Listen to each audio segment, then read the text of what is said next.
Paris in the fall, the last months of the year and the end of the millennium.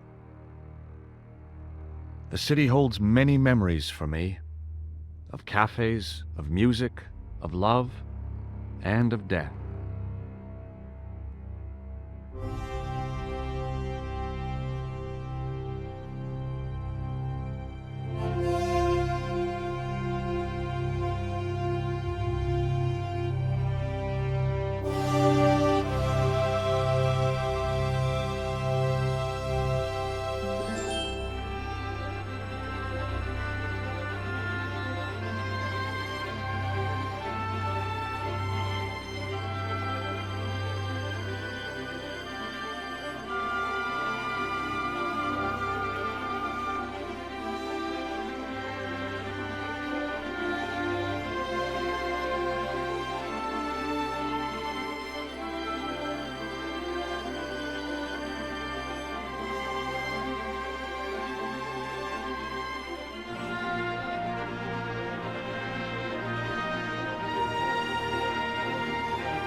As I picked myself up, all I could hear was the ceaseless drone of traffic. Life went on around me. But the explosion was to change my life forever.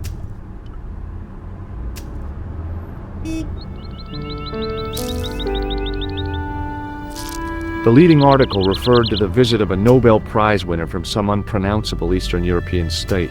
That was the only news story. The rest was rumor, gossip, and sensationalism. Then I noticed the writing at the foot of the page. It read Salah ad-Din, 1345.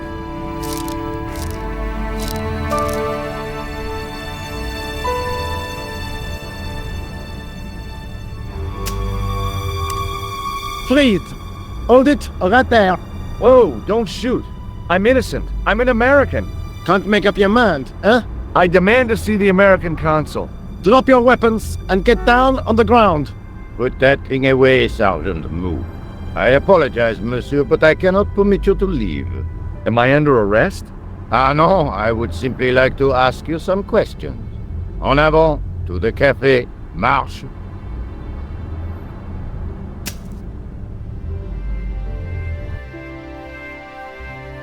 What a mess. This bombing is an outrage, is it not? Stop that, monsieur. Stop holding your breath at once. Has it occurred to you that he may be dead, Mou? Oui, monsieur, but I prefer to look on the bright side. Besides, I recall a case where the killer escaped by feigning death. However, in this case, the man is quite dead.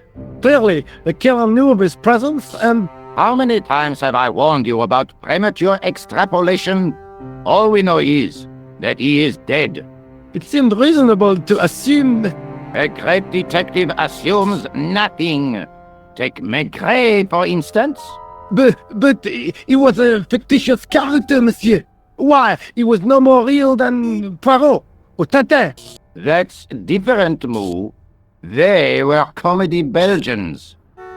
Anyway, it is unlikely that even you will learn much from talking to the dead. Examine the girl and take her statement, if you can.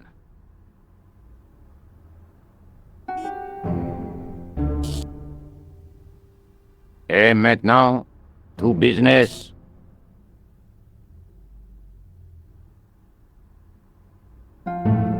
Your name, please? George Stobart. I'm from California. And what brings you to Paris, Monsieur Stobart? Travel. I'm touring Europe. You chose well. The city is most beautiful at this time of year, no? Yeah, I guess so, apart from the bomb blasts. Were you in the vicinity of the cafe at the time of the explosion? Yeah, I was sitting out on the sidewalk. I was lucky I wasn't killed. The inspector passed over my remark with no reaction. Did you see the deceased enter the cafe? Yes, I did. Was he alone? Yeah. And did he say anything to you? No. He was more interested in the waitress. Did you see anyone else in the cafe? Yeah, there was a guy dressed as a clown. He was carrying an accordion. An accordion? Bon, the picture is forming in my mind, and it is not a pretty one. Is the girl all right, Moo? She'll live. She confirms the American statement. A clown with an accordion, no doubt an elaborate and eccentric disguise. Very well. Eh bien, I have heard enough. What do you mean? I am satisfied that you know nothing. You may leave.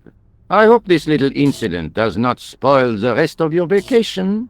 What about my personal safety? Can't you at least give me some advice?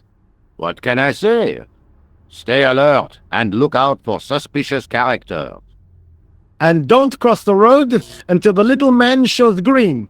Great advice. I honestly believe you are in no danger, monsieur. Should you remember anything of importance, please contact me. My card.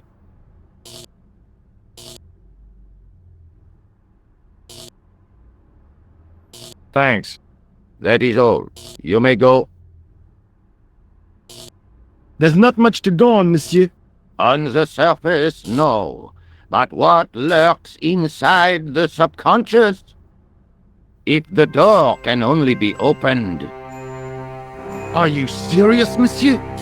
I thought your interest in psychic detection was purely academic. Academic? You are about to witness a scientific breakthrough.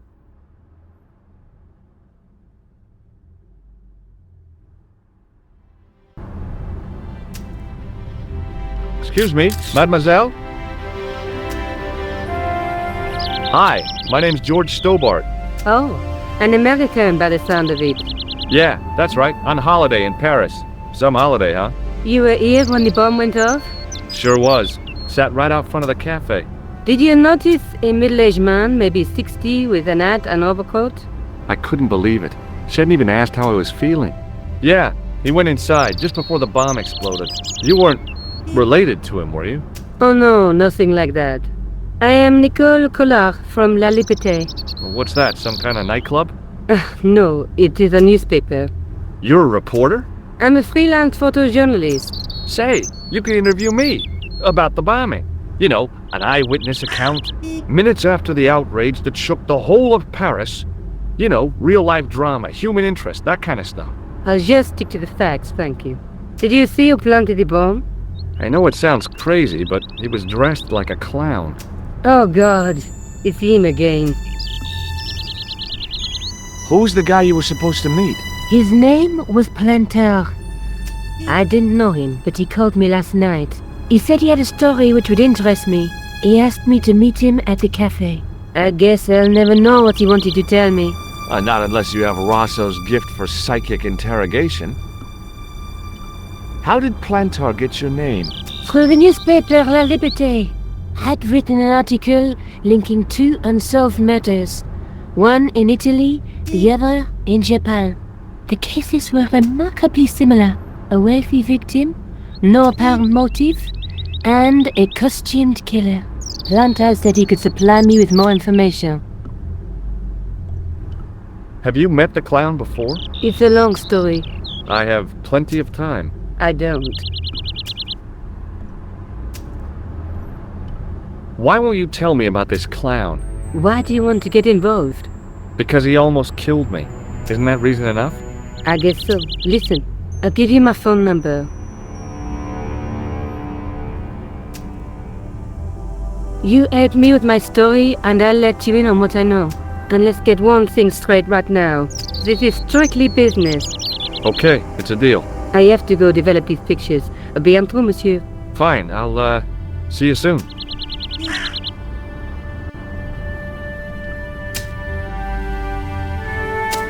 Hi, can you spare a few minutes? I thought you'd been arrested. No, it was a misunderstanding. When he pulled that gun, I thought that was it. Those automatics pack quite a punch, you know? He made a mistake. He thought I was a terrorist. You? A terrorist? Ha! He was only doing his duty, I guess. Would you like to read my newspaper? I haven't got time to read that. Can't you see I'm busy? You could read it on your lunch break. 10 minutes is all I get. And if my boss had his way, I wouldn't get that. He'd have me on a drip, so I didn't have to stop to eat. Oh, take the newspaper and quit complaining.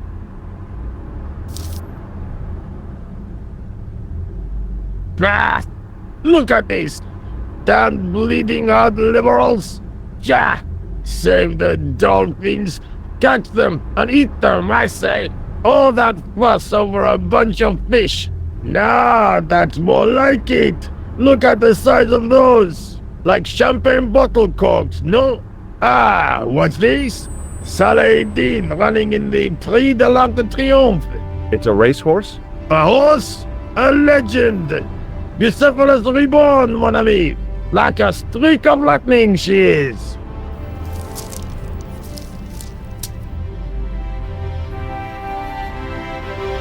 Do me a favor, won't you?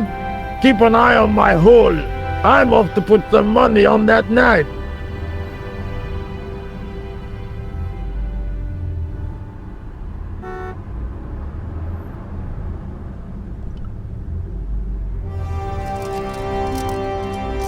I found a T-shaped tool in the box. I didn't know what it was, but it looked useful.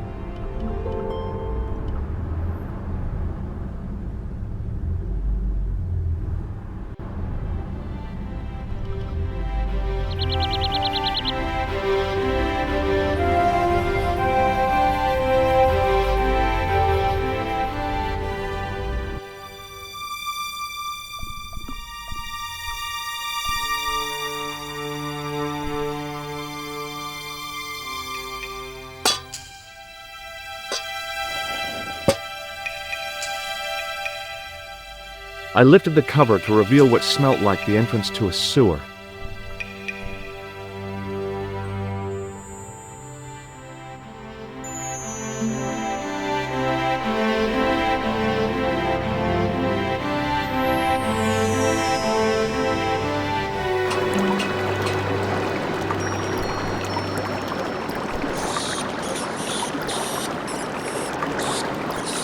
As I picked up the plastic ball, I realized it was intended to be worn. It was the clown's red nose.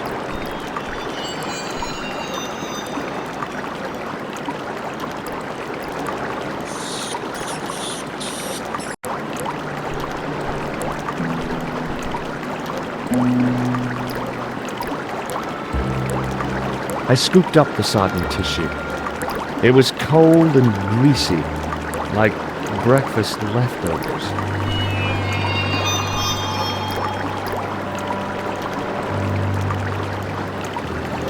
I took hold of the scrap of material and unsnagged it from the spike.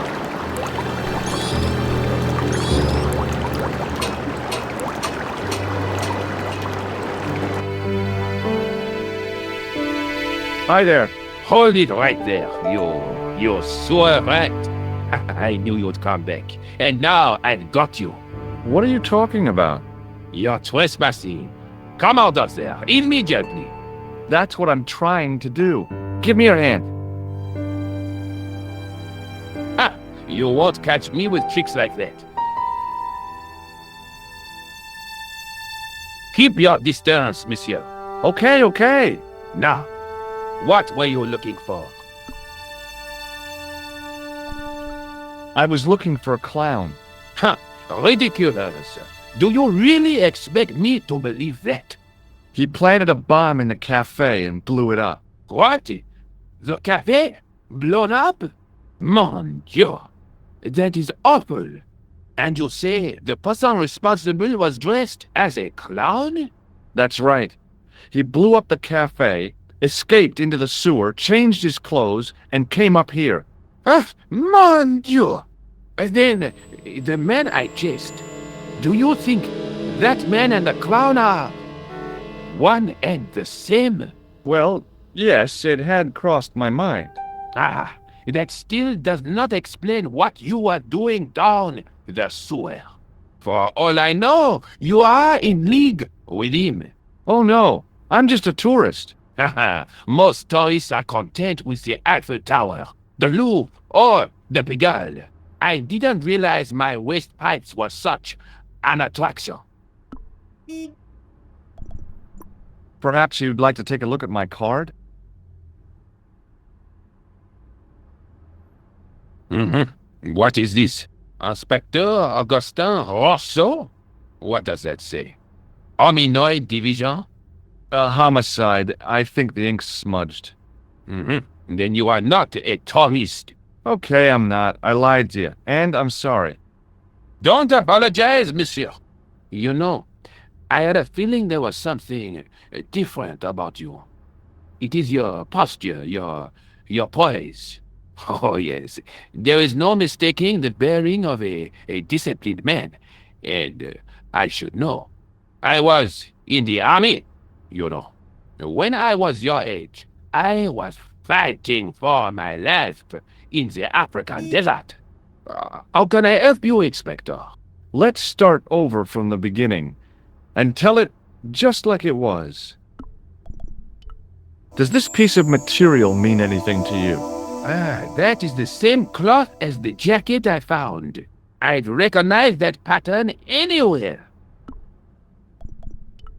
Now, about the jacket you found. Do you have it here? No, monsieur. One of the sleeves was badly torn, so I sent it for repair. A pity, because otherwise it was a fine piece of quality tailoring. It had the tailor's name inside on the label. Where did you send the jacket? I gave it to an itinerant Romani seamstress. Just my luck. Was there anything in the jacket pockets? Not a sou. You know what I think? Do tell me. He changed out of the clown suit and cunningly disguised himself as an ordinary person. Looks like I'm up against a mastermind. What was the name on the label? It was a foreign name. Todrick, I think. Did you get the address? There wasn't one, monsieur. Only a telephone number. Well, I don't expect you to remember a phone number you've only seen once. 74 98 08 59. You're kidding. That's his phone number? Yes, that's it. A little trick with numbers that I learned in the desert. I was taught the technique by a Tuareg shaman. That's incredible. It comes in handy at the supermarket checkout. Do I get a reward? Honesty, monsieur, is its own reward. Then I'm glad I do not rely on honesty to pay the bills. I have to be going. Thanks to your help, the citizens of Paris can sleep a little easier tonight. Raymond, I was only doing my duty, monsieur. Good luck, Inspector. I hope you catch that killer soon. I'll let you out.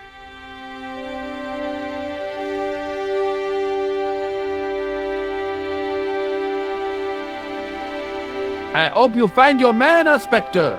So do I.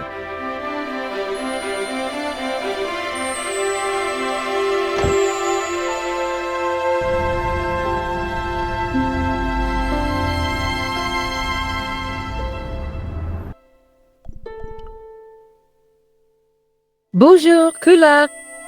Oh, hi. It's George Stobart, the American at the cafe. Ah, oui. You said to call if I could help. Have you any news for me? You bet. I met a witness who spoke to the clown. And I know where the killer gets his suits. No kidding.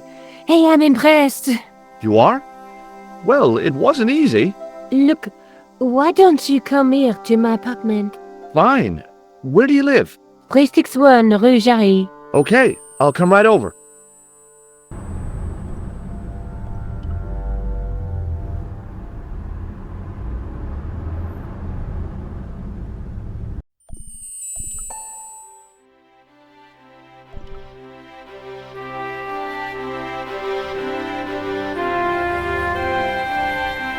Oh, hi. Bonjour, monsieur. Would you like me to foretell your future? No thanks. I'm very good, and it only takes a minute. Thanks all the same, but I'm not superstitious. Besides, if it only takes a minute, that's not much of a future to look forward to. Do you know a young woman called Nicole Collard? Yes, I do. She lives upstairs from me, in the apartment block across the street. The door isn't locked, but you'll need to give it a gentle nudge. It sticks, you see, because of the damp. The landlord said he'd fixed it before winter sets in. He's been saying that for 3 years. See you later. That's right, monsieur. You will.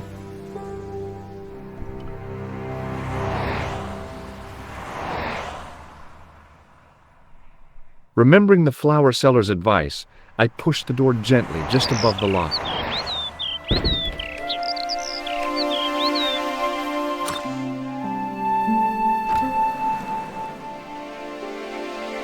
Bonjour. I'm glad you could make it, monsieur. Please, call me George. Fine. I'm Nicole. Take a seat, George.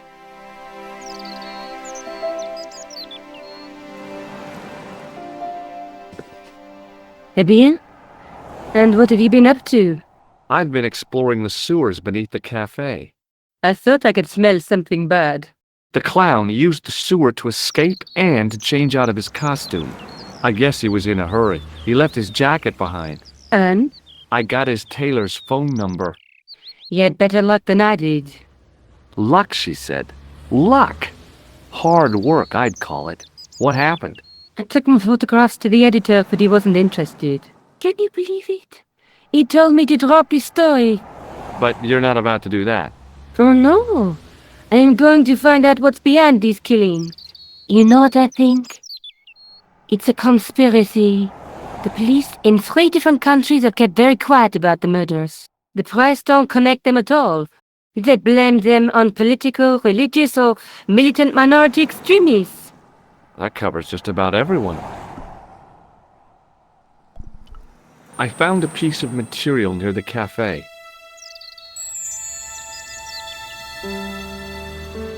When I showed it to the concierge, he recognized it right away. It's very distinctive, all right. Just wait until you see this. I developed the film I shot at the cafe. Here, George, it's an enlargement I made. Look what that guy's wearing. Checkered pants. The same material as I found in the sewer. That's right. This guy shouldn't be difficult to find. Oh no? Take a close look at his left cheek. A scar. In the shape of a horseshoe. Oh, a crescent moon.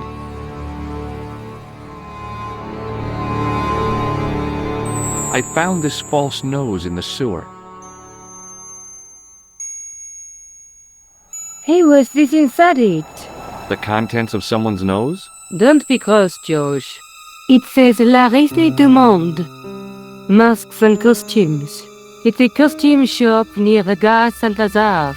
I'll check it out. Maybe the owner remembers who hired the clown costume. Why don't you put it on, George? No way am I wearing this. I'd look really stupid. Besides, he might have had a cold.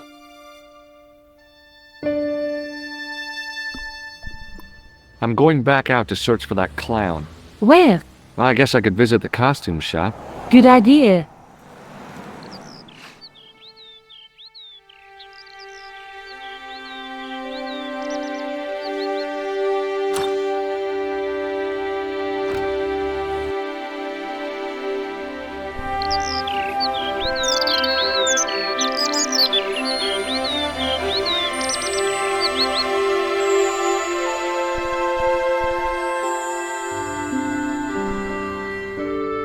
Excuse me. Bonjour, monsieur. Please, come in. Welcome. Leave the mundane world behind, but in these four walls, fantasy is king. I don't want a costume. Didn't you ever dress up when you were a child? Not that I remember. Incredible! You'll be telling me next that you never shared your elder sister's lingerie. I don't have a sister, and I think I'd look pretty silly in a brassiere. I just need some information. Of course. How can I help you? Does this dirty tissue mean anything to you? Let me smell that.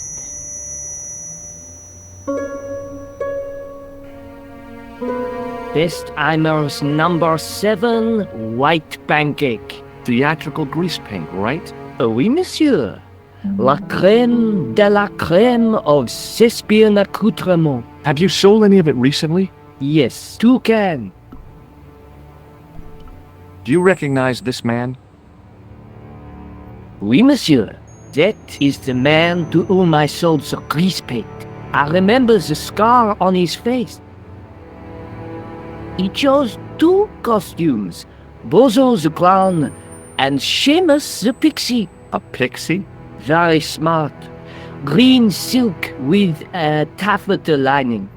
He gave me his name as Monsieur Khan.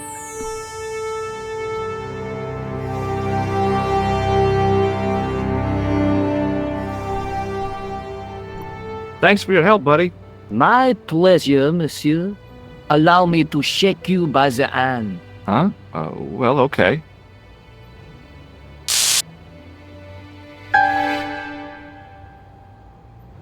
What are you trying to do, kill me? You did not find it amusing? I never saw the funny side of electroshock therapy. Eh bien, it is yours to keep. A gift? Do I need a license? No, but I give you a word of warning, monsieur. What? Remember to switch it off before you visit the toilet.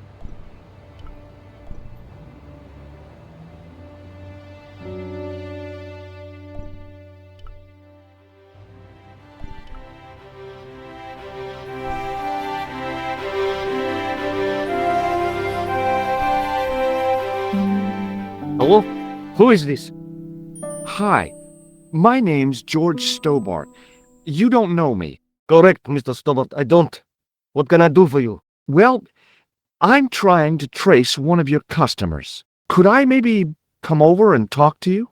No, that's not possible. Oh, okay. Forget it. Listen, all I want is a name. What are you talking about? Who are you working for? I guess you might say I'm acting in the interests of truth and justice. Thank God. I thought you were the police. There are innocent lives at stake, Mr. Todrick. Lives that you could save. You're collecting for charity, yes? No, I'm not. All I want from you is information. Go on. I'm listening. The man I'm looking for is called Khan. He bought a suit from you, remember? Mr. Khan. Yes, I remember him. Yes, I delivered the suit to his hotel. The Hotel Ubu. I don't remember the room number. It was upstairs. The second room on the right-hand side of the corridor. Thanks, Todrick. That's all I wanted to know. Now I've got you, Mr. Clown.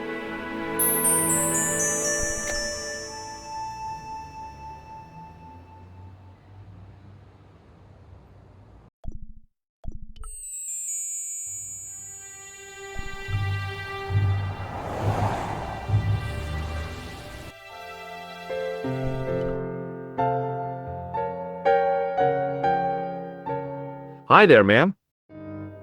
Well, hello. What can I do for you? I'm looking for a man. You disappoint me, my dear. For one foolish moment I thought... But never mind. Aren't you going to tell me your name? George. George Stobart, ma'am. How sweet! I once had a stable boy called George. I am Lady Piermont. The common reaction is to kneel and stutter, but it's not obligatory. A real lady? I mean, you're an honest-to-God aristocrat? Oh, I don't know about that. Few of my ancestors are honest, not even to God. I can trace my family back to the Normans, but don't let that intimidate you, George. Beneath that impressive pedigree, I'm just flesh and blood. The blood may be blue, but the flesh is the plump beef of old England, so to speak. You appear distracted, George. Is there any way I can help you? Do you recognize the man in this photograph? My God, it's him! That's Merlin! She represented everything I loved about the English. The lady was totally deranged. Merlin?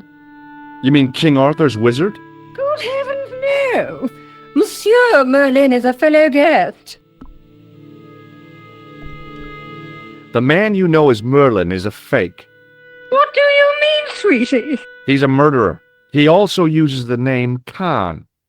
I am shocked, Mr. Stobart. Shaken. I took him to be a gentleman, a man of honor. Do you know, I'd rather like to assist you in stitching him up. I have to go, ma'am.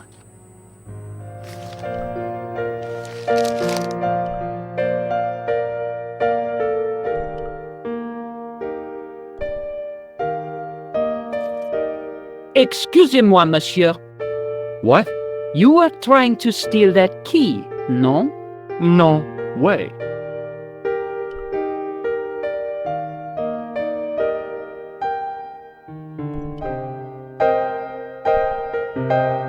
Hi, ma'am. Hello, George. What can I do for you now? Would you distract the clerk while I borrow a key? Are you asking me to aid you in a criminal act, darling? I guess I am. Good heavens, I must be dreaming. I don't think so, ma'am. Now tell me, why do you want to get into that room? I'm hoping it's the key to Merlin's room. Well, how can I refuse? I shouldn't think my feminine charms would be much use in this case, but a good dose of English arrogance might do the trick.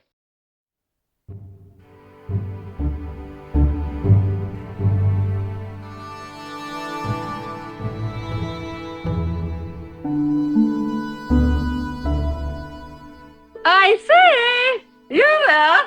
Flunky! Oui, madame. Listen carefully. You do understand English, don't you? But of course, madame. Good. I wish to deposit some jewelry for safekeeping. I understand. Are you quite certain? Oh, bien sûr, madame. Over to you, my dear.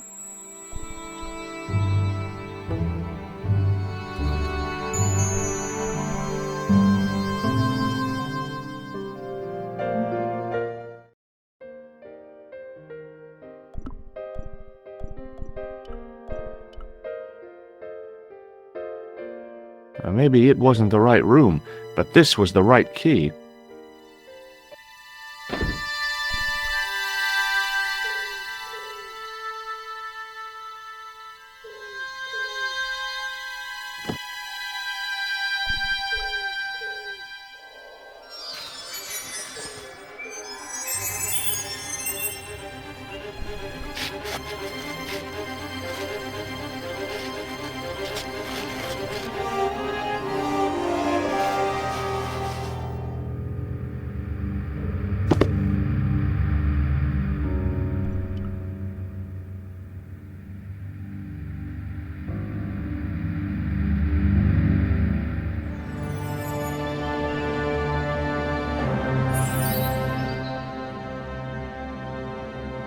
I had the kind of feeling in my stomach that would usually send me running to the bathroom.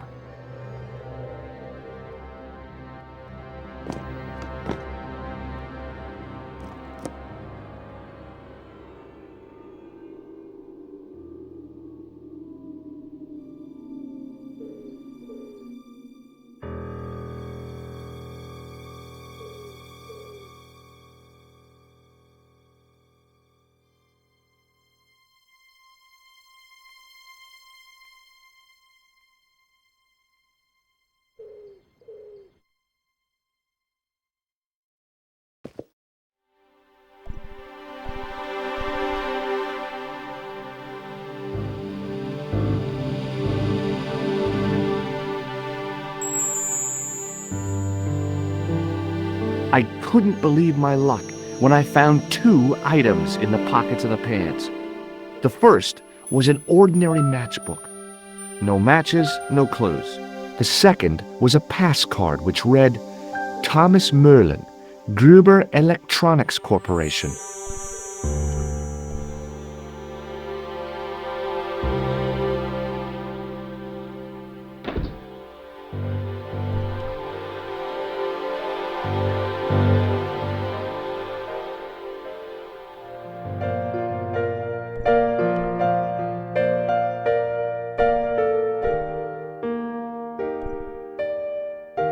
Hi, ma'am. Hello, George. What can I do for you now? When did you last see Merlin? It was no more than an hour ago. He came downstairs and spoke to that clerk chappie. Something passed hands. I couldn't see what exactly. A briefcase? No, smaller than that. A bundle of papers, perhaps. The clerk put it in the hotel safe and Merlin went out. I have to go, ma'am.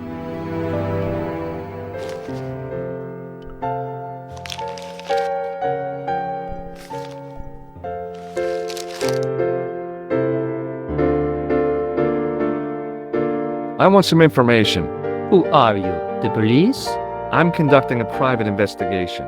Ah, I know only too well what you mean. That is one of the drawbacks of the catering business. When people book into an hotel, they leave their morals at home, no? I'd like to retrieve something from your safe. Ah, oui, monsieur. May I see some form of identification? Like what?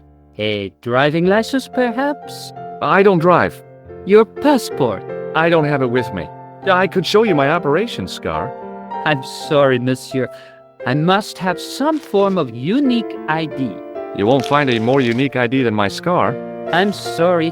I must insist on a more traditional identification. Rats. Does this pass mean anything to you? That is Monsieur Merlin's property. That's right. Merlin the murderer. I want to see what he's left in your safe. Impossible. I cannot betray his confidence, no matter what you say he's done. You're making a big mistake. Maybe. I can live with that. Thanks for your help, buddy.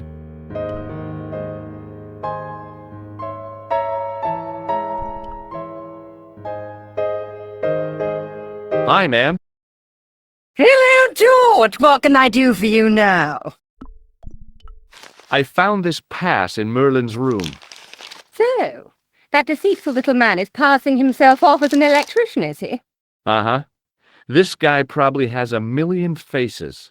I showed the pass to the clerk, hoping he'd give me Merlin's papers. But he wouldn't buy it. He's too scared. I'll give him something to be scared of. Follow me, George!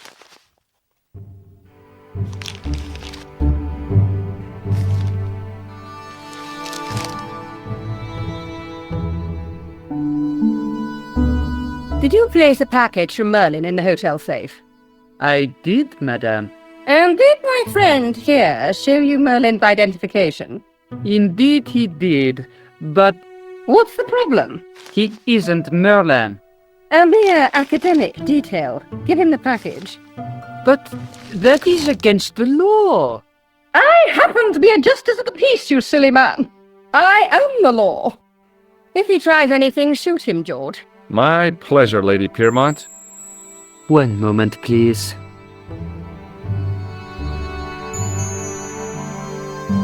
You know, I haven't enjoyed myself this much since Greenham Common. I don't know what I would have done without you, Lady Piermont. Voilà, monsieur. Le manuscrit de Monsieur Merlin. Thanks. How satisfying. An Anglo-American alliance that actually worked. The clerk had given me a tightly rolled sheet of parchment. I decided not to unroll it until I was safely back in Nico's apartment.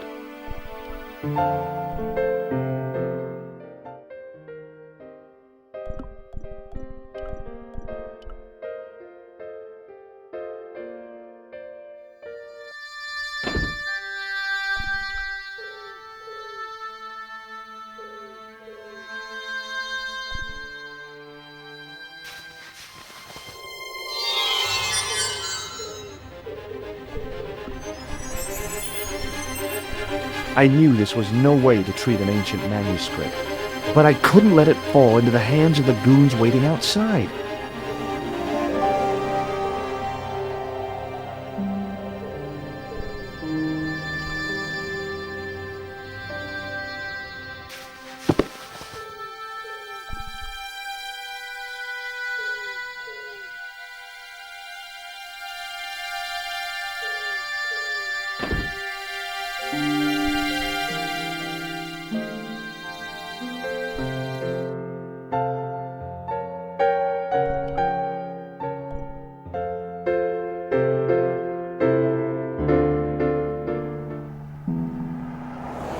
Just a minute, monsieur.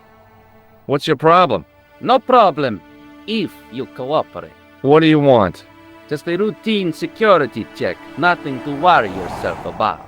Oh, well, all right. Search him, Flap. You bet! Hey, knock it off. Get off, you big ape. Nothing, Guido. Zilch! Our apologies, monsieur. What? I had to report you to the authorities. Round here, we are the authorities. You want I should break his arms? No. Let him go, Flap.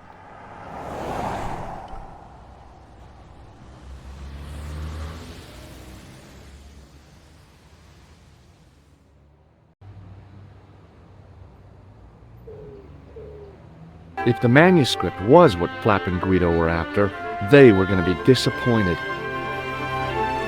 I couldn't wait to get back to Nico's apartment and check it out.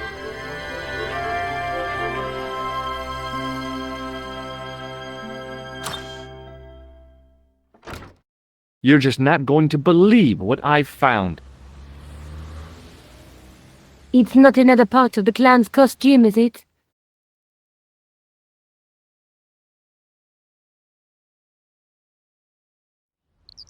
It's a medieval manuscript. Khan left it in the safe at the Ubu. It's incredible. Is this what he took from Plantark? It could be, which means it's worth enough to kill for. Look there, 2 guys on the same horse. Oh yeah, maybe they couldn't afford one each. What of it? Have you ever heard of the Knights Templar? Their official seal was an image of 2 knights sharing a horse. Whatever this manuscript means, it's connected with the Templars. How come you know about these knights? I learned about them while writing an article on the Crusades. This guy, named Hughes de Payen, arrived one day at the court of King of Jerusalem. He offered to protect the Christian pilgrims from the displaced Muslim armies. The king would be able to guarantee safe transit to Christians in the Holy Land. Safer journeys meant more pilgrims, and pilgrims meant trade and wealth. The Templars proved invaluable to the king as a mercenary army. It was said that they never asked how many the enemy numbered, just where they were. And as the years went by, the Templars grew in wealth and numbers. They were so rich, even kings came to them for loans, but at the height of their power, they fell foul of the King of France. He rounded them up and turned them over to the Inquisition. Thousands of Templars were subject to torture and confessed to heresy. Of course, at the end of the Inquisition, there wasn't much they wouldn't confess to. The last Grand Master Jacques de Molay was burned alive. But the treasure of the Knights Templar was never found.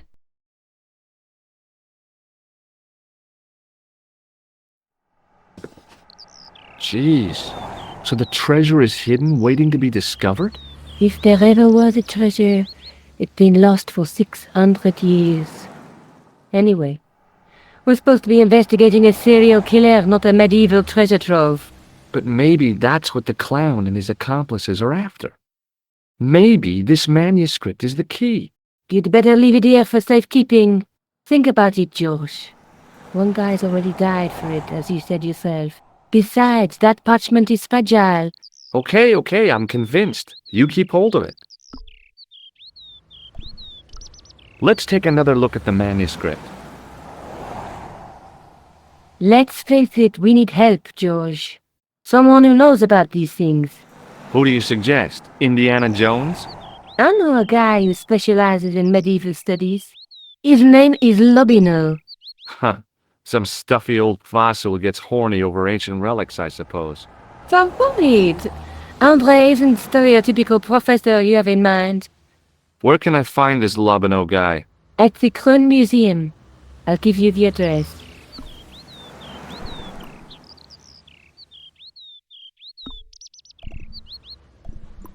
Maybe I'll check out the Kroon Museum. I'm sure you'll find it useful, George.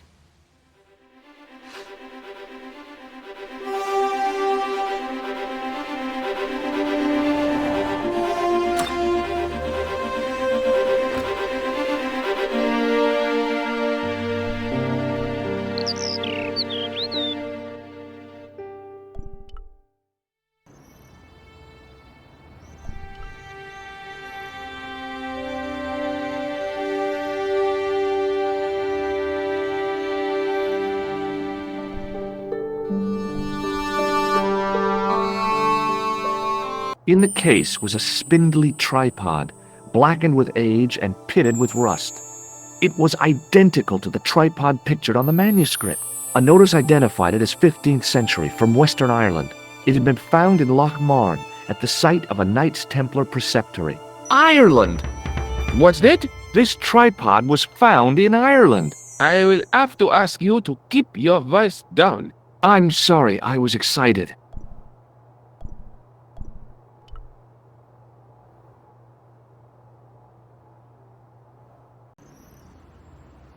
The tripod was definitely the one on the manuscript.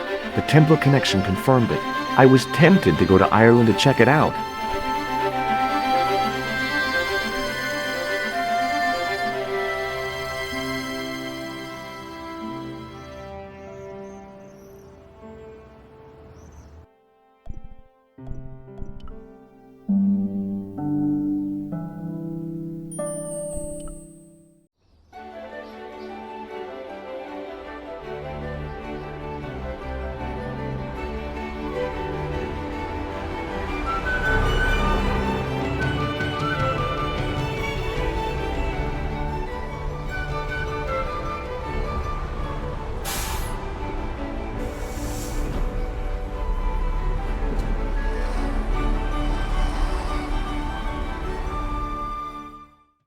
Several hours later, I arrived in Ireland, the Emerald Isle.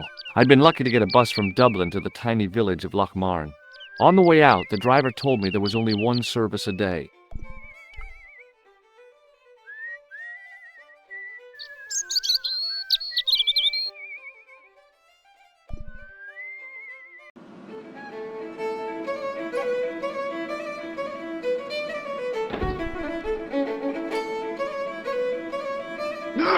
Hello there. My name's George Stobart. Pleased to meet you, I'm sure. I'm O'Brien. Can I help you? What can you tell me about the castle, Mr. O'Brien? It's a fine site now, isn't it? Dates back to the 10th century, you know. Most of the existing building was added much later, of course. Are the ruins open to the public? Oh no, it's much too dangerous. Anyway, there's nothing of interest remaining. Can you tell me about the tripod which was found at the castle? Now there's a bone of contention and controversy. It was dug up by an Englishman of the archaeological persuasion. Who was this Englishman? Professor Pegram, the same man who dug up the gem. Goodbye for now.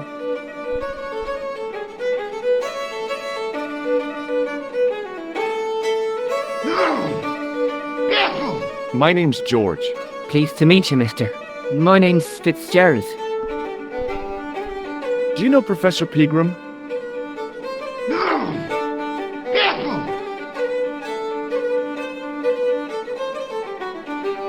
He's the archaeologist, isn't he?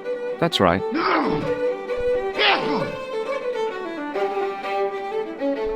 Did you work at Professor Pegram's dig? What gave you that idea? See you later.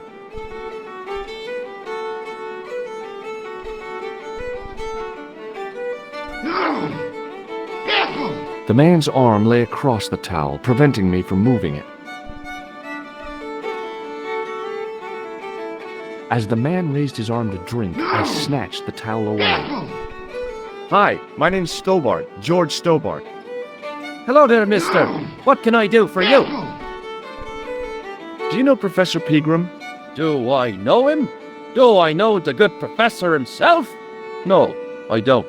I mean, I know who he is, but I don't know him to talk to. Do you know anything about Pegram's excavation? Only that he didn't have the right tools for the job. What he needed was shovels and a JCB. Pegram was digging for historical remains, not coal. Is that a fact? What the hell for? It's the science of archaeology, Pat. Understanding how people used to live by what they left behind. One day archaeologists might be digging up our remains. Imagine that, Mr. O'Brien. I wonder what they'll find. Well, it won't be arrowheads and beakers. Fast food cartons and flavoured condoms, more likely. Did anyone from the village work at Pegram's dig? I tried it myself, but that high and mighty history man called me incontinent. What a nerve. Hadn't I dug more holes than the rest of them put together? Do you remember seeing Sean Fitzgerald at the dig? Let me see now. I think me brain box needs a spot of lubrication.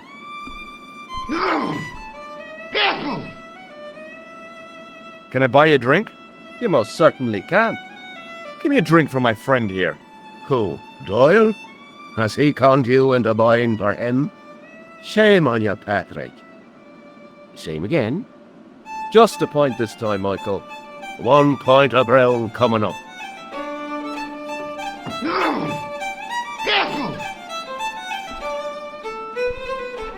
Do you remember Sean Fitzgerald now? I can picture the scene as if it was only last week. Come to think of it, it was only last week.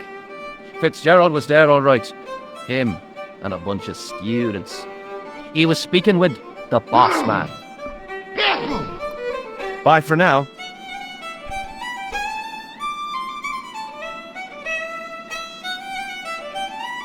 Hi there, old-timer. What? Nasty cold you've got there. As soon as the words left my lips, I regretted them. Is there such a thing as a cold which isn't nasty? I put the question to Father Mahoney. Father, says I, why were we born to suffer snot? What did he say? He said, it's my reward for being out all night like a sinner. Pious prig. Anyway, this is no ordinary cold. 'Tis the hay fever. Pollinosis? Thank you. You're not a policeman, are you? Excuse me? Police? No, I'd know it if you were. I'll see you later.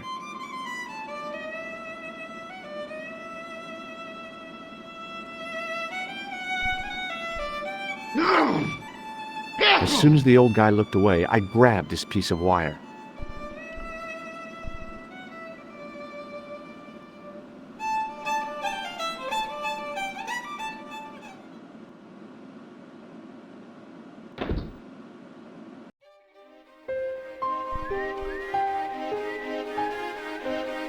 Hi there. What? What's your name, kid? Who are you calling kid? Who the hell are you? I'm George Stobart, and I'm with the good guys. You're a head case, mister. A few sandwiches short of a picnic. Cut the crap and tell me your name. Liam McGuire. What are you doing hanging around the bar, McGuire? I'm on the run. From me dad. Why? Did you do something bad? I ain't done nothing, boss. You can tell me, kid. Is it your dad? Oh, sir. He drinks every last penny down his evil throat. And there's me poor old mother, bedridden and dying of presumption. I tried to buy her medicine. Chopped firewood for Father Mahoney till me fingers bled. The old skinflint cheated me too. But I took the pennies he gave me back home. Look, Ma, says I, see what your darling son has earned with his own sweat and blood. When suddenly, me dad appears and grabs the loot.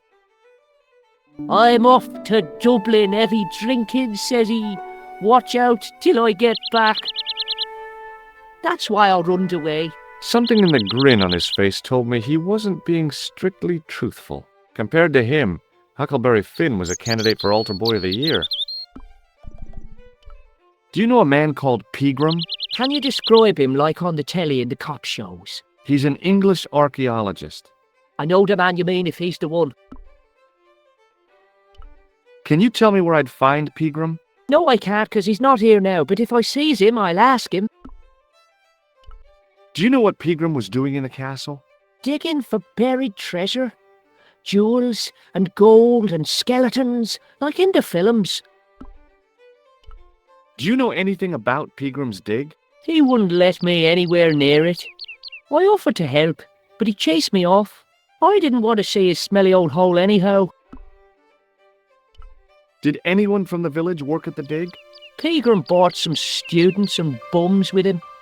He reckoned no one in Lochmarn would know what to look for. The only local guy who worked for him was Sean Fitzgerald. Fitzgerald says he's never been anywhere near the dig. He's having you on, mister. Are you sure Fitzgerald worked at the dig? Oh, yes. It was him, all right. Would I tell a lie? Well, he denies it. I saw them together only last night. I wish you'd told me that sooner. What were they doing? Pegram gave Fitzy a box. He didn't look too happy about it. I knew it. But how am I going to persuade him to part with it? Break his fingers. No, I couldn't do that. I could.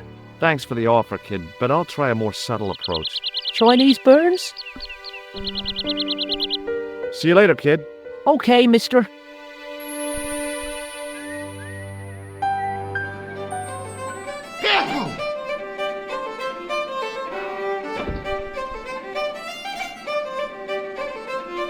Hello.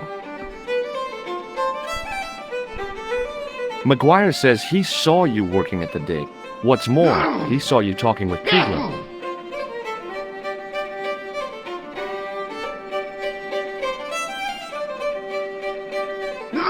I knew this would happen. I knew I'd get caught. Doyle told me you definitely worked at the dig. He's seen you there. You might as well admit it. Just my luck. Grasped up by a delinquent and a dimwit. I need to talk to Professor Pegram, if he's still alive. What do you mean? Is he in danger? Yeah, you too, if I'm right. You're not in the Social Security. Hell no. What makes you think that? Well, I was claiming benefits at the same time I was working for Pegram. I'm not in a position to make judgments, Sean. That's between you and your conscience. All I want is to talk to Pegram about the gem. But he's not here. I know that. But he left that package with you, didn't he? So where did Pegram go? I don't know. I swear it. He came to see me early this morning. Said he was leaving.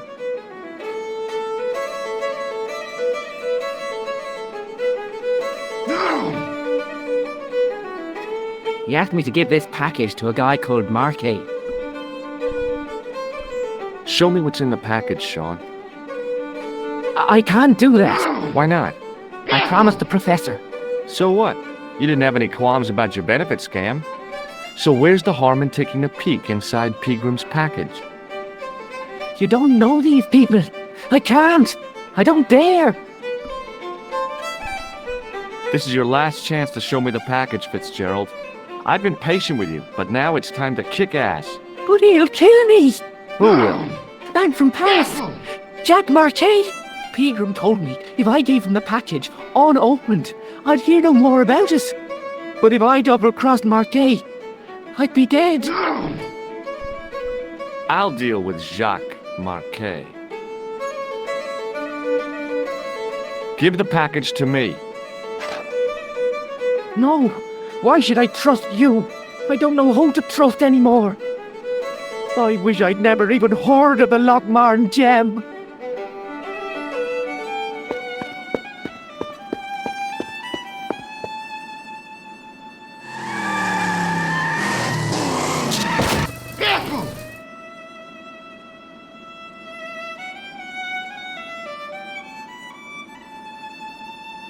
Hey! I just seen a big red! Get out of here, Maguire. Come back when you're old enough. What's the lad howling about? A big red sports car! Sean Fitzgerald's been runned over! Get out! Noisy little tyke. Maybe you should send out some medicinal brandy, Michael. Oh, yes? And who's going to pay for it? Not me. Me too, neither.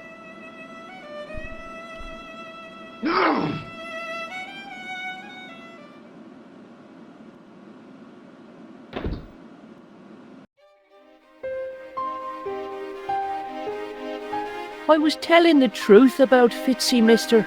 Okay, calm down. Now tell me what happened. I was standing here, minding my own business, when I saw this beautiful red sports car coming up over the hill. Would you look at that, says I. And I going over to take a closer look. Next thing, Fitzy comes tearing out of the pub and nearly knocks me on my ass. Well, the car just flies at him. It was too fast for poor old Fitzy, and hit him an awful wallop. He goes flying up on top. Jesus, says I thought he was a goner. Next thing, the driver hops out, and I couldn't believe my eyes.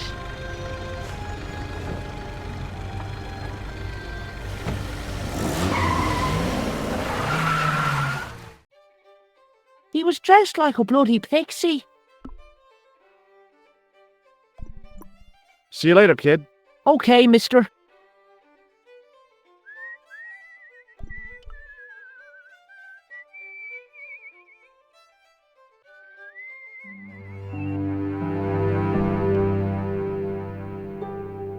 Hi, do you speak English? Well, now, what if I was to say no? An implication of cognizance shrouded in denial. A pretty poser of a paradox indeed. I gave him the look I'd perfected when I was 12 and was going to be the greatest hypnotist of all time. It was a killer.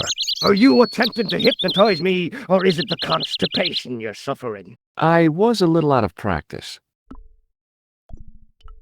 Did you happen to see a red sports car down on the road? I caught a glimpse of a flash of red on the hill and heard the racket. Sure, it was an awful noise. A sports car, you say? A Ferrari, to be exact. A racing car? And what was it doing here? The poor fella must have been lost. The driver of the Ferrari was involved in an accident. Is that so? Yeah, he knocked somebody down outside the bar. What an idiot! How could a thing like that happen? He was traveling too fast. So fast, he ran right under the car? I mean, the car was traveling too fast. But you'd have thought the idiot could have heard it coming. Maybe you know the guy who was hit by the Ferrari. His name is Sean Fitzgerald. Oh, I know him all right. That's me nephew, the idiot responsible for the stacking of my hay cart. Was he killed by the car? Oh no, but he has been abducted. Well, that's a relief now. Aren't you going to look for your nephew? What for? From what you say, it's too late. Well, you could report the matter to the police. Better not. Besides, what could they do? Well, they could mount a search. They have only the one bicycle between them. In a question of superior acceleration, I put me money on the Ferrari. I think you ought to know exactly what Sean has gotten himself into. I'm not sure I want to know. But you're his uncle, his own flesh and blood. You're right, but what can I do? If I'm not here to guard it, some idiot might try to climb the haystack. What a moral dilemma. Stay here and guard this potentially lethal agricultural construction, or to go off in search of the prodigal nephew, the very man responsible for said hazard? It'll need some thinking about. Why, there's no problem. You're right. Why didn't I think of it before? We'll demolish the haystack. You don't have to demolish the haystack to go look for Sean. I'll stay here in your place and warn anyone who's silly enough to climb it. Marvelous! I think I should start me inquiries in the bar.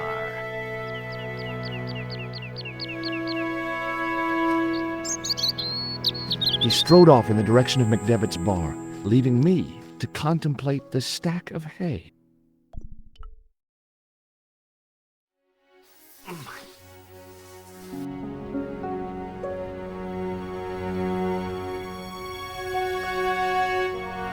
The stack of hay stopped, short of the top of the wall. Even if I stretched as far as I could, the wall was out of reach. What I needed was a slice or two of Alice's Wonderland.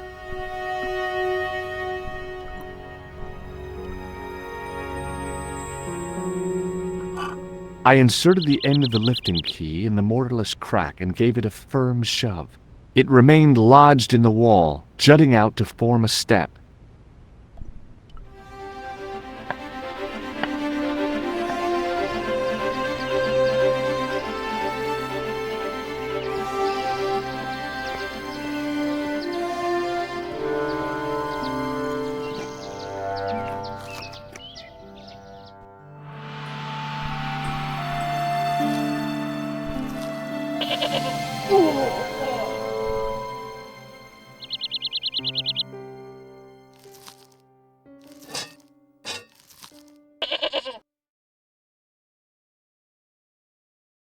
The rope by which the goat was tethered had become tangled on the old plowshare.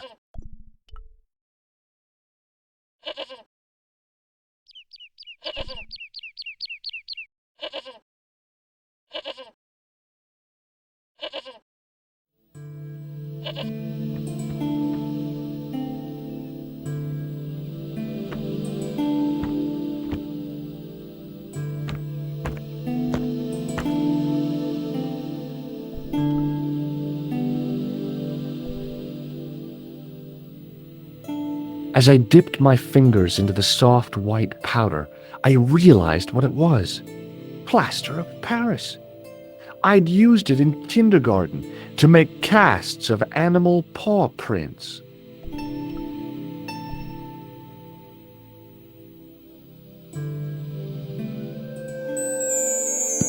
The statue was too heavy to lift. It overbalanced into the sand.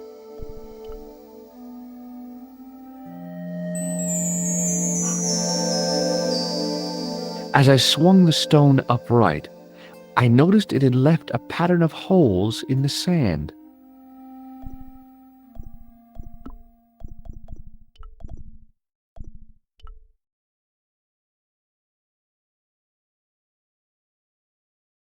I sprinkled the plaster on the sand until the holes were filled.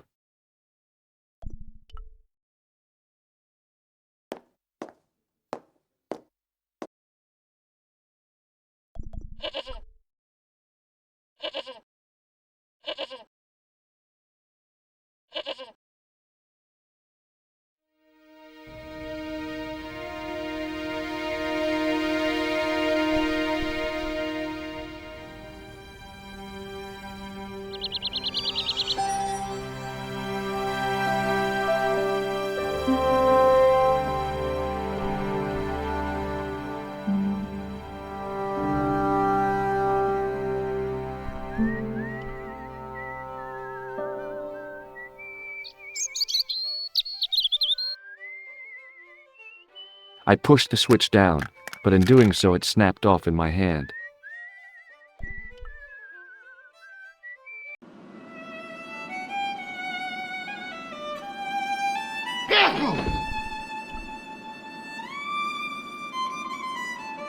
Top of the morning to you. I beg your pardon. Well, that's what you Irish say, isn't it? Do you want something? Or are you just flaunting your xenophobia? Well, I was trying to be sociable. Is it a room you're after? No, thank you. I don't plan to stay too long. Who does? Most folk take one look at Lochmarden and jump back on the bus. I'll try a glass of beer, please. Is this your first pint of real ale? Well, I guess so. What's real ale, anyhow? Beer that's brewed from natural ingredients to traditional methods. It shouldn't be kept under pressure or refrigerated. And finally, it should have a good body and distinctive character. In other words, it's flat and worn with bits in, and it makes you fall over. I'm sorry, but the pump appears to be broken. I can fix it for you. I don't think so. This is a job for a professional electrician. Oh well, at least the glass washer is still working. It's not my beer, is it? It just so happens I'm an electrician. Check out my credentials. Well, no. Isn't that marvellous? Here's a house bedeviled with faulty wiring of a wayward nature. Here's you, an electric man, with a little plastic card to prove it. I still want to see what you can do before I let you touch me beer pumps. You can make a start on the glass washer.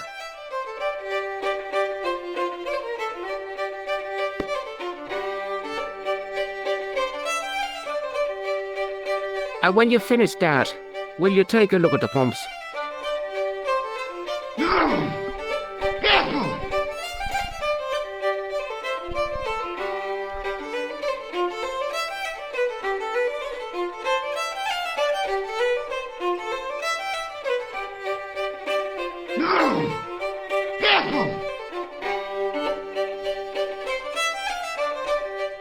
I replaced the fuse with a piece of wire. I knew it was dangerous, but I was desperate enough to disregard everything I knew about standard safety precautions.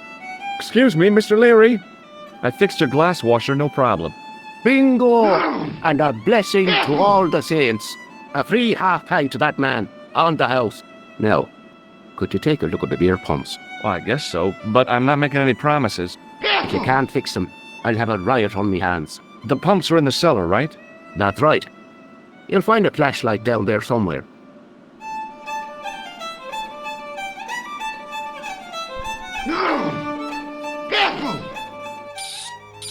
What a dumb place to store a flashlight. A dark cellar. The only way I was going to find anything down there was to feel around.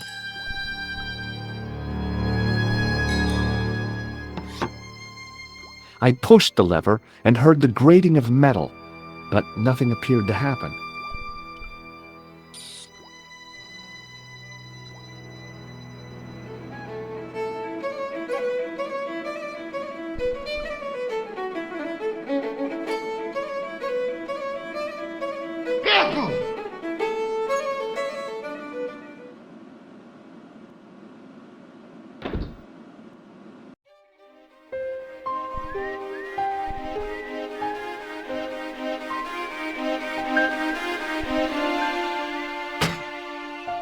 I lifted the trap door, and an overpowering smell of stale beer rose from the cellar below.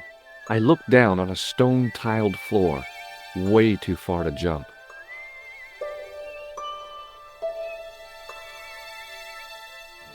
Excuse me. There was a nasty feeling in my guts I usually associated with light opera. It was Khan.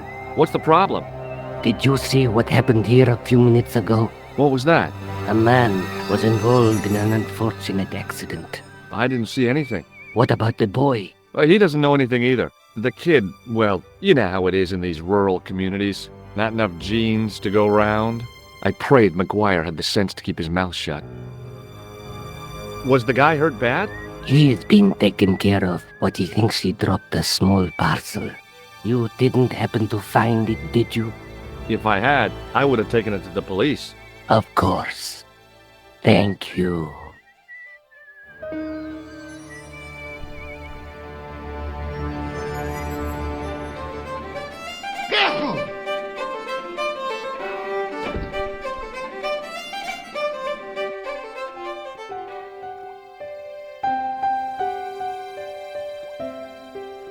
Then I noticed a flash of light, something sparkling beneath the open trap door.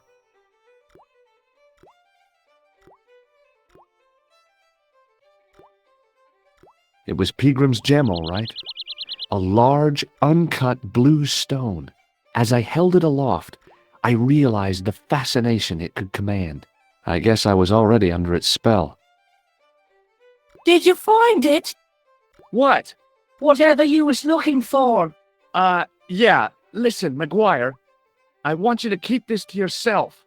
No problemo. Just chuck us up a crate of lager. No way! You're not old enough! We can sell it and make some cash. Forget it, kid. I couldn't betray Mr. Leary's trust. I could, for sure. That old misery guts deserves it. If you want to do me a favor, keep a lookout for that guy in the suit. Okay. But it'll cost you a packet of chips. Oh, and shout if you see that Ferrari.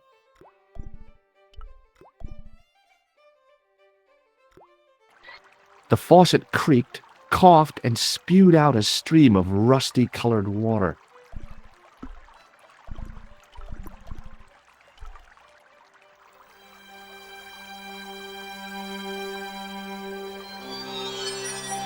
I held the towel under the faucet and soaked it with water.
The trickle of water was quickly absorbed by the plaster.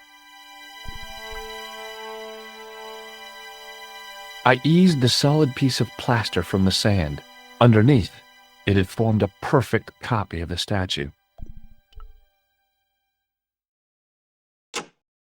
The hardened plaster cast fitted snugly into the 5 matching sockets. There was a soft thud, then silence.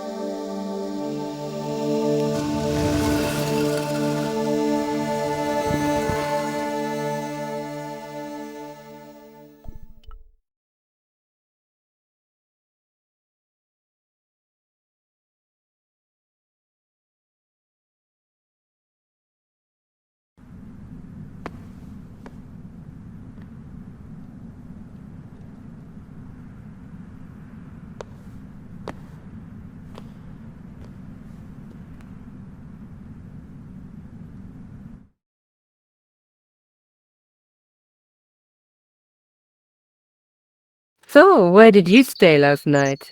At McDevitt's. I got to drinking with Doyle and a couple of the guys.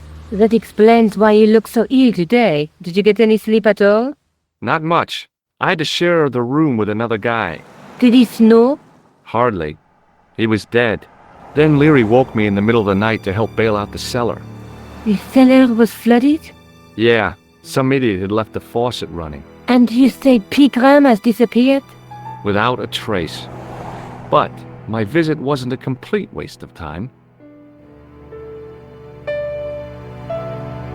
Pigram's gem? The Templar's gem. Whoever Jacques Marquet is, he's in for a disappointment. Jacques Marquet? He's the guy who should have collected the gem from Fitzgerald. I've been reading about Pigram in this magazine.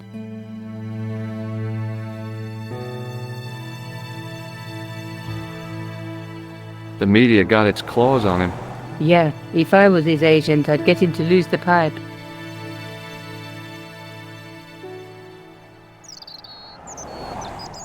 That dig must have been pretty important to him. He resigned his chair at Durham University to go to Ireland. And now he's disappeared.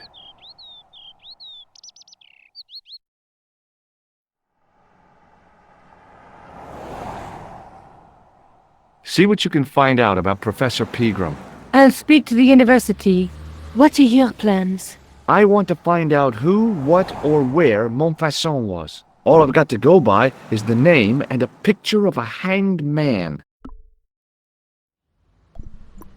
I can't sit here all day, much as I'd like to. Okay. Don't forget to look for Lobineau at the Kron Museum.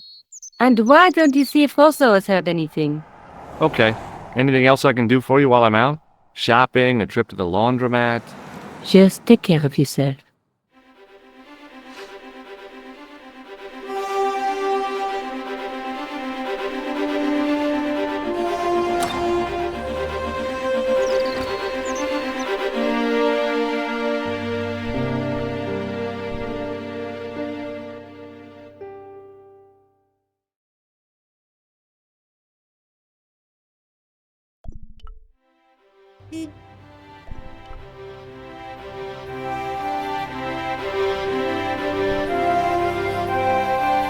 Excuse me? Ah, Monsieur Stobart, n'est-ce pas? That's correct. You remember me. The retention of such data is part of my duty as a gendarme. That is how crime is fought, through attention to detail, not intuition. Yeah, sure. Have you heard of a man called Marquet? Yes. He used to be known as the Mole of Montmartre. I heard he's been hospitalized, probably by one of his rivals. Which hospital was Marquet taken to? The Hagenmeyer Clinic, in the Avenue des Hérissons. See you later, Sergeant.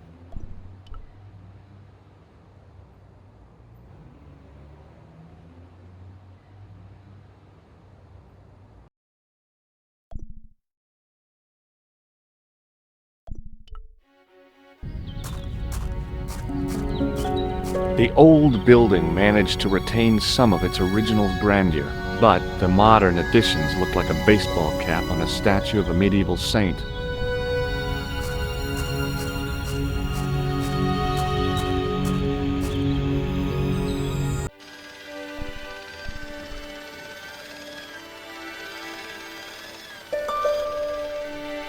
Excuse me.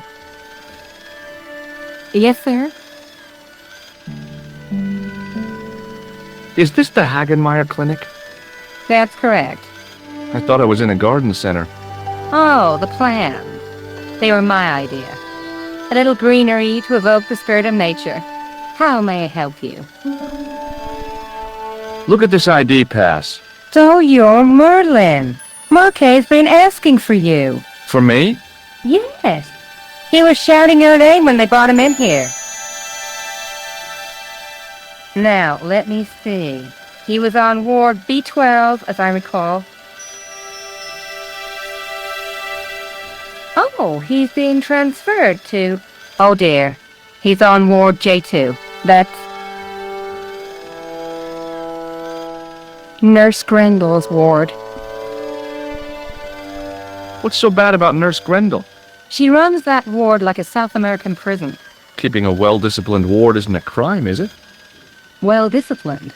In the discipline and punishment stakes, she'd whip the butt off the Marquis de Sade. Everything, I mean everything, is done to a strict routine.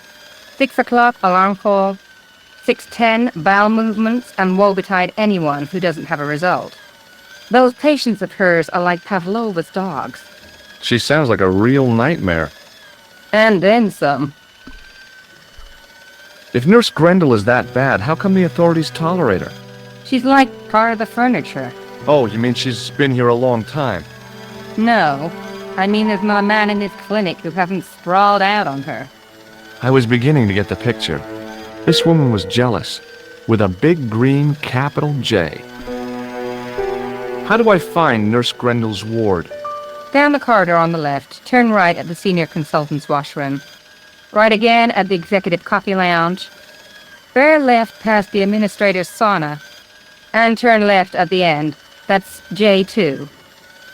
And good luck. Thanks for your help, ma'am. You're welcome.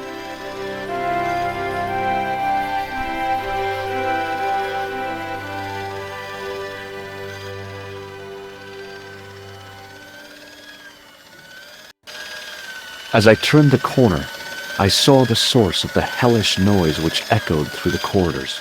It was an industrial polishing machine with an odd-looking guy in tow.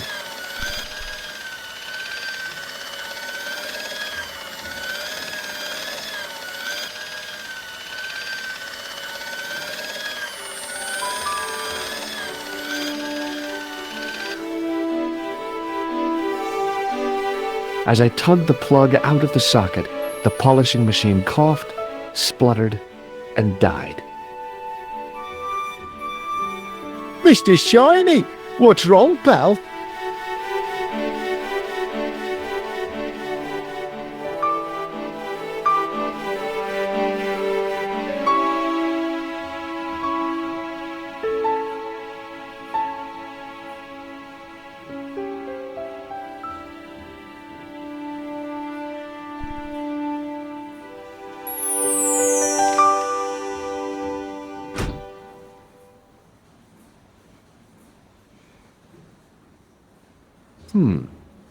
Dr. Stobart at your service.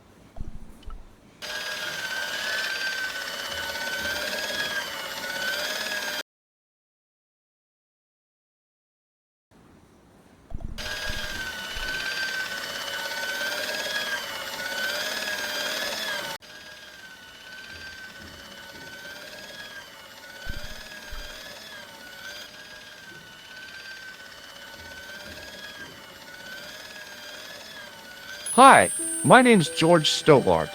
Aha! Just the man. You must be the new boy. Yeah, I must be. Well, stop wandering about and make yourself useful. Donnie, come here, boy. This is Benoit, my nephew. Can I trust you to look after him? Do your own babysitting, Gramps. Who do you think you are, anyhow?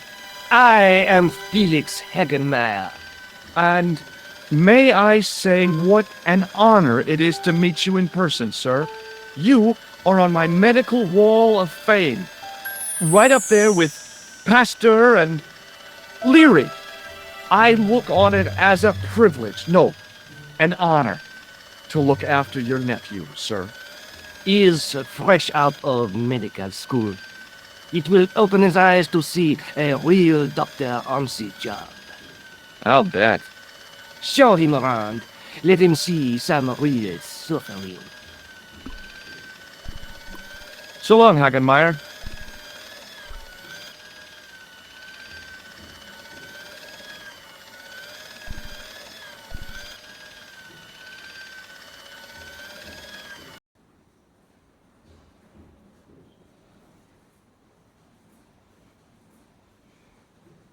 Good afternoon, doctor. Oh, hi. Is this Ward J2? Yes, sir. The patients are ready for your inspection, doctor. Thank you, nurse. Well, who's first? Monsieur Croquet in bed 2. What's his problem? He's been complaining of loss of consciousness. You'll need this, doctor.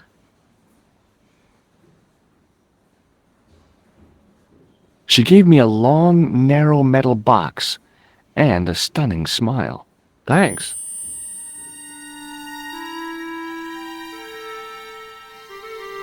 Hi, I'm Dr. Stobart. Hello, Doctor. The nurse told me you keep losing consciousness. That's right. I've had the problem as long as I can remember. It's a real out-of-body experience. Like death, but not so conclusive. I see. How long does it last? Just a fraction of a second, and then I recover. I might not have been a doctor, but I was formulating a diagnosis all the same. This guy was nuts. I know exactly what you mean. It's known in the medical field as blinking. Is it serious? Of course it isn't serious. It's perfectly natural. But just think, 2 seconds every minute? Why, that's almost half an hour every day. 2 weeks out of every year spent in total darkness. I don't have time to listen to this baloney. Well, goodbye and good luck. Thanks, Doc. Hey, Benoit.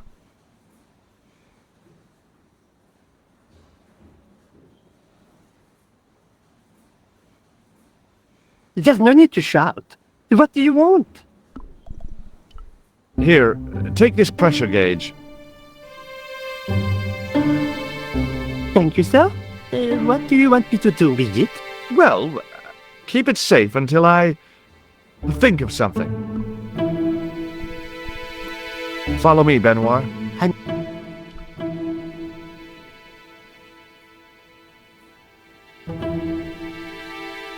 Doctor, What is it?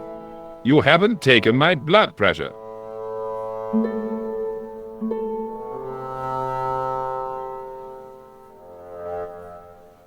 I can't take a satisfactory reading while you're excited like this. I'll come back later. Hey, Benoit.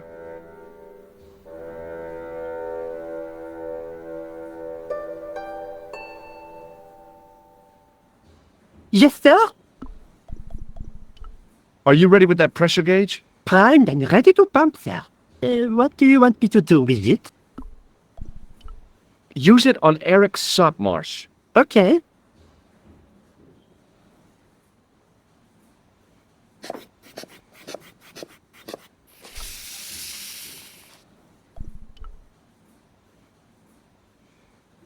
Rather you than me, pal.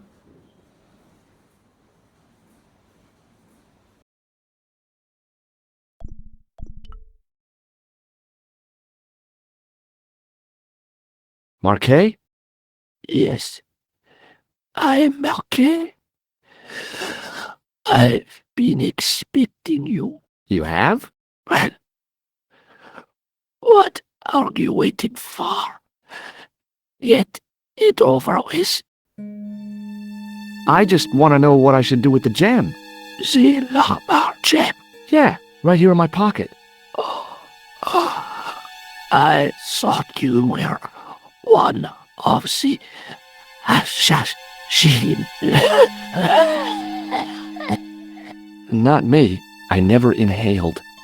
So, you were sent in my place? Yeah. You could hardly make the trip to Ireland in your condition. What should I do with the gem? Deliver it to the Grandmaster. Quickly tell him that I found the tripod right here in Paris. What, you have it? Not yet, but it's been taken care of. I hired a couple of stooges with a flair for petty crime. Would that be Flap and Guido by any chance? You know them? We've met. What about the Hashashin? Is more likely to have followed Hausner. He'll stop at nothing to prevent the reforging of the sword. And that's bad, is it? As for Klausner, he has gone off to Syria on a wild goose chase. They have geese in Syria?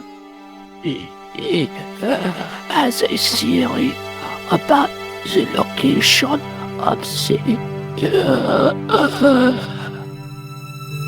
That's enough excitement for one day, Monsieur Marquet.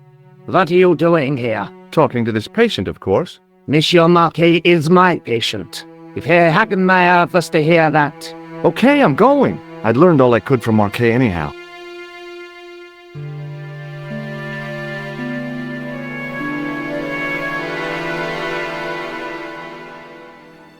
Oh, there you are, sir. I was just coming to look for you. I finished with your pressure gauge. Thanks, Bunny. What's that noise? It sounds as if someone's having a cardiac arrest. It's all right. The doctor's in there with him.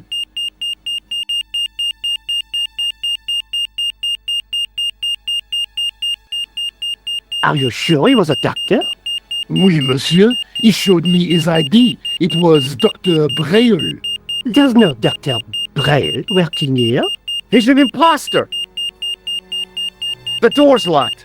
Help me, officer.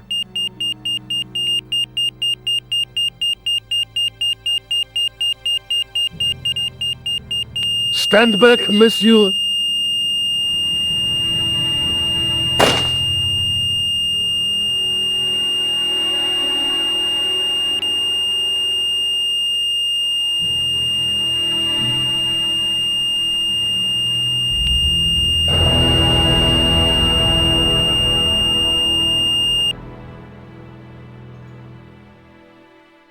I found Jacques Marquet.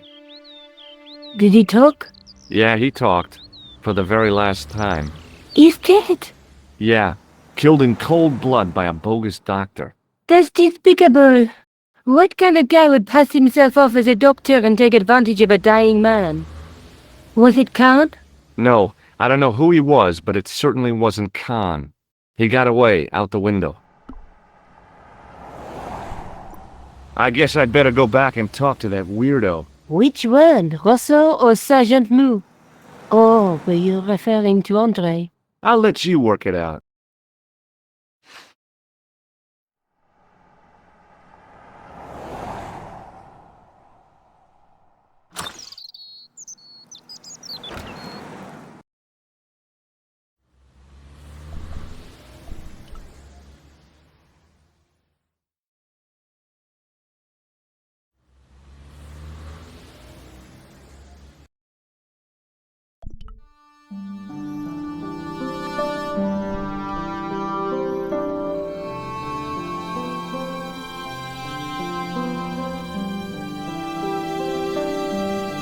You have left it very late, monsieur.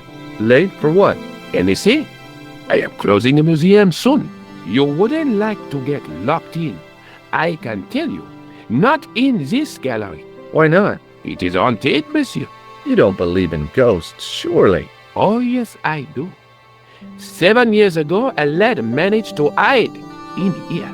He made a bet with his friends, I suppose. When I found him in the morning, he was cold as ice and stiff as a board. Well, what was the cause of death? They said it was a brain tumor. But on his face was a look of stark, desperate terror such as I have never seen before. Scary. Forget it.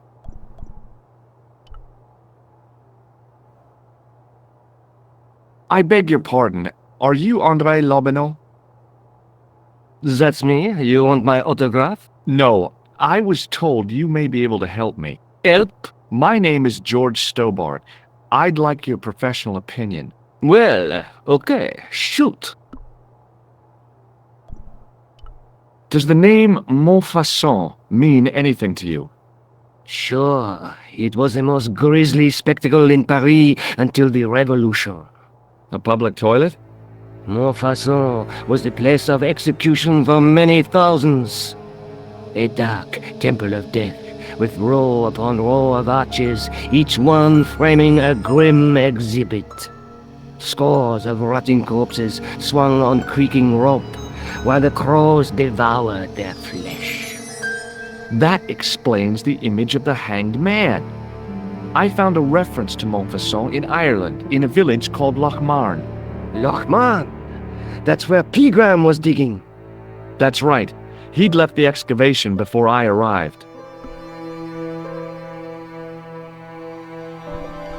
Where was the site of Montfaucon? To the northeast, near the Canal Saint-Martin, but there's nothing there now. The old gibbet was torn down during the Revolution. I'd like your opinion on a medieval manuscript. Vraiment? Do you have it with you? No, it's too fragile. And besides, there are certain people who'd stop at nothing to get their hands on it. Intriguing. Do you have a copy of the text? There isn't much, only a few Latin phrases. I was kind of hoping you'd help decipher the pictures. Without seeing the manuscript, that's a tall order. Just tell me one thing. What does the image of two men riding on the same horse suggest to you? The Knights Templar. Does the Templar seal appear on this manuscript? I'd love to see that for myself. The manuscript is being looked after by a friend. In Paris? Yeah, not far from here, in fact. Well, just give me the address and I'll come round and take a look. I'm not so sure about that. Maybe I should check with her first. A female friend? Yeah, she's a woman. Maybe it was my imagination, but I noticed a predatory look in his eye. Suddenly, this friendly historian had turned into the big bad wolf. This friend, who has the manuscript? Oui, the anonymous girlfriend. She lives at 361 Rue Jarry. Ah, I know it well. I'll drop by. Just as soon as I can. Thanks for your help, Andre. You're welcome.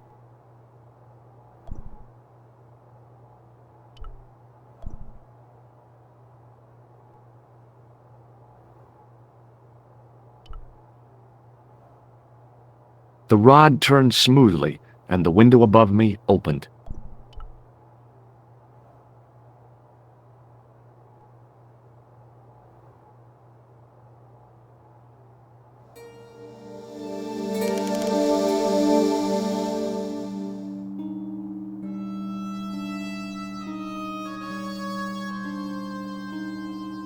It is closing time, Monsieur Lobineau.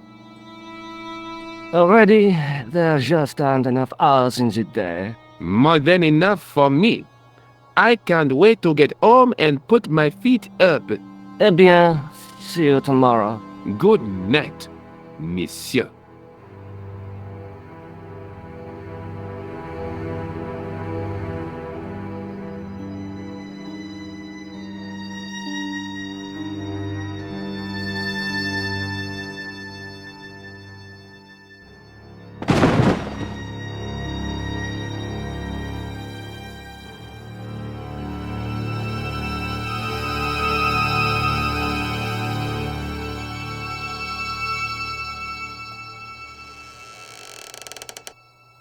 Hey, Guido! Look at this! Quit fooling around, you moron! Get your ass over here and bring that flashlight.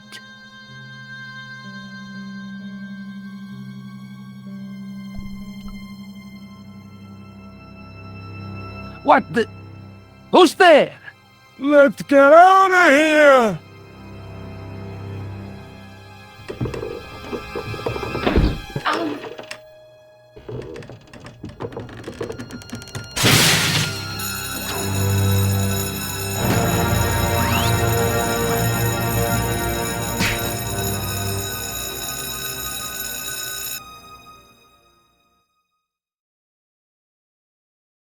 And when I woke up, I was at the police station. Luckily, I managed to persuade Rosso I was innocent. Poor Georges.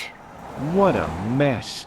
I bungled the whole thing. I don't think so. You made a pretty good job of distracting those two crooks. Yeah, but the killer got away with the tripod. No, he didn't. He's not the only one who can dress up in costume. You mean... it was you who stole the tripod? Oh, hell, Nico. I could have been shot. Those dogs are more likely to shoot their own feet. I just wish you'd told me your plans. We're supposed to be in this together. And how come you dressed up like a pantomime cat? D'un cercle Jersey, please. Oh, rats. And don't call me Georgie.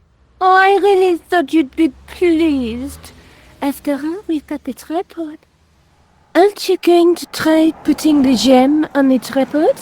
I guess so.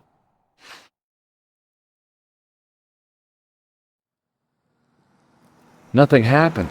Yeah. The gem fits perfectly, but what does that prove?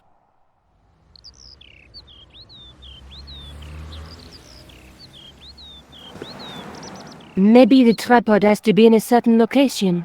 There's nothing on the manuscript to indicate where, though, is there? Oh, by the way, I had a visit from André Lobineau. Oh, yeah. I hope you didn't mind me giving him your address. Not at all. It was lovely to see him again. He was over the moon when I showed him the manuscript. It's not often he gets that excited. He made a sketch of the Knight's crest to take back to the museum. I believe he's identified the family who bears that crest. I sure hope so. I have to go. Already? You only just arrived. Time and tide wait for no man. Okay, I'll see you later.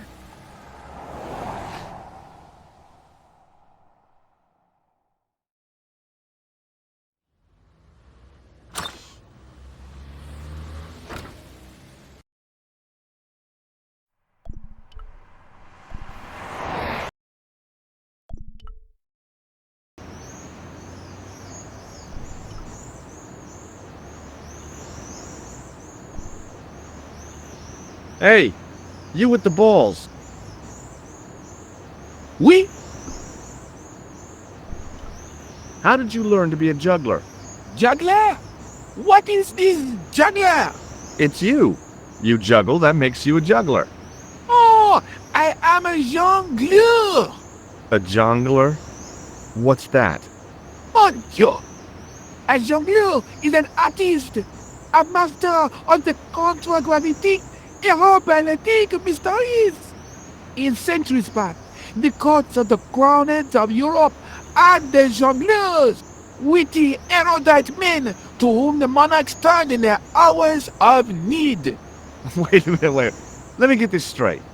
Our enemies are at the borders, plague ravages the land, and the peasants are revolting. Thank God we've got Chuckles the Jongler to throw his balls around. I don't think so. That juggling doesn't look so difficult. Oh, it does not, does it not? Perhaps you feel you could do better, no? I'll give it a try. Be my guest. I had no idea what I was doing. But this guy was obviously an idiot, so how difficult could it be? A lot more difficult than I thought.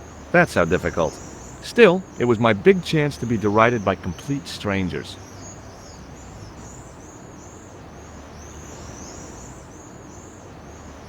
Not so easy after all, is it? No, I guess not. Catch you later. Au revoir, monsieur.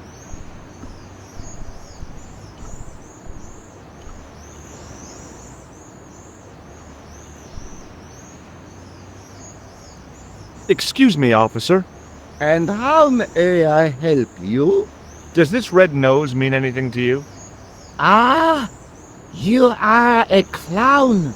Do I look like a clown? No, although you juggle like one.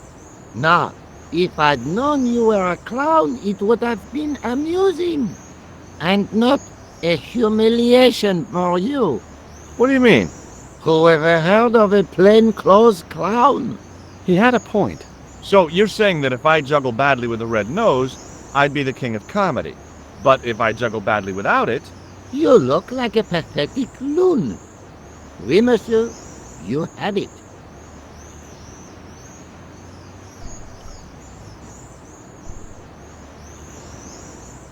Hi again. Oui? What is it this time? I'd like to have another try at juggling, please. You have gone on a crash course, perhaps? No, I just had an insight into presentation. Huh? Allow me to demonstrate.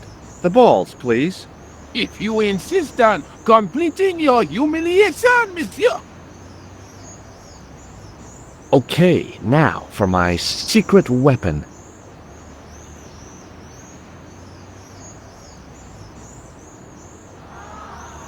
The juggler was speechless with rage. You could have mistaken him for a mime. And without a word, he collected his balls and left in a fury. "Hey! You forgot one of your balls! Hey!" But he didn't hear. Better still, deprived of his entertainment, the gendarme decided maybe he ought to do some policing for a change.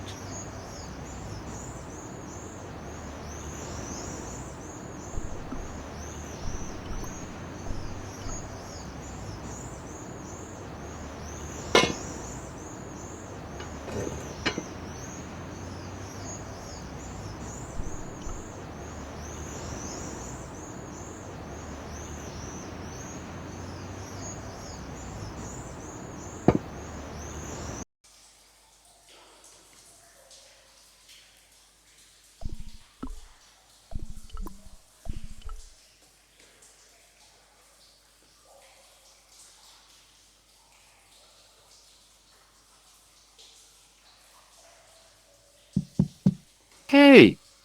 That's hollow! It was time for some brutal destruction.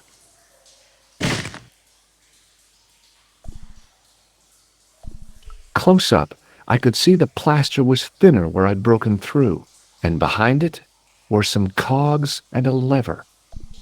Here goes. Hey! Cool!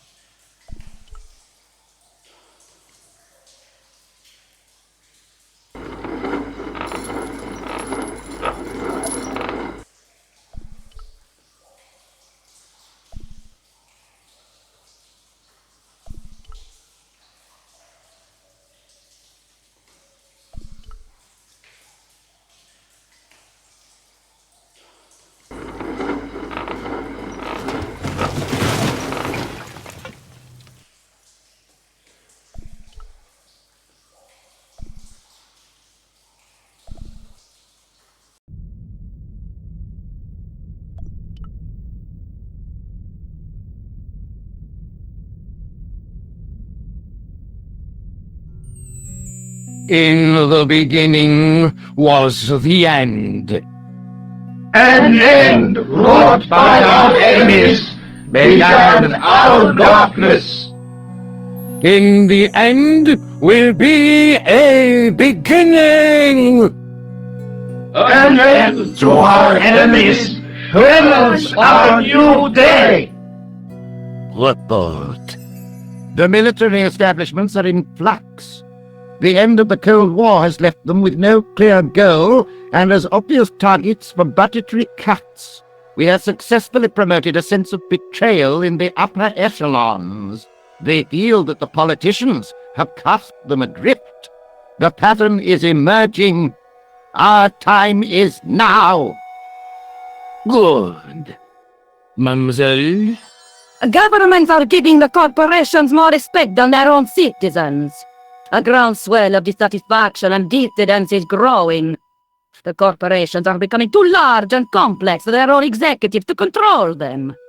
A blind belief in market forces is accelerating this trend the world over. The pattern is emerging. Our time is now. The global population's belief in those that govern it has never been lower. We have inculcated a sense of immediacy and action over forethought and planning in all the major governments.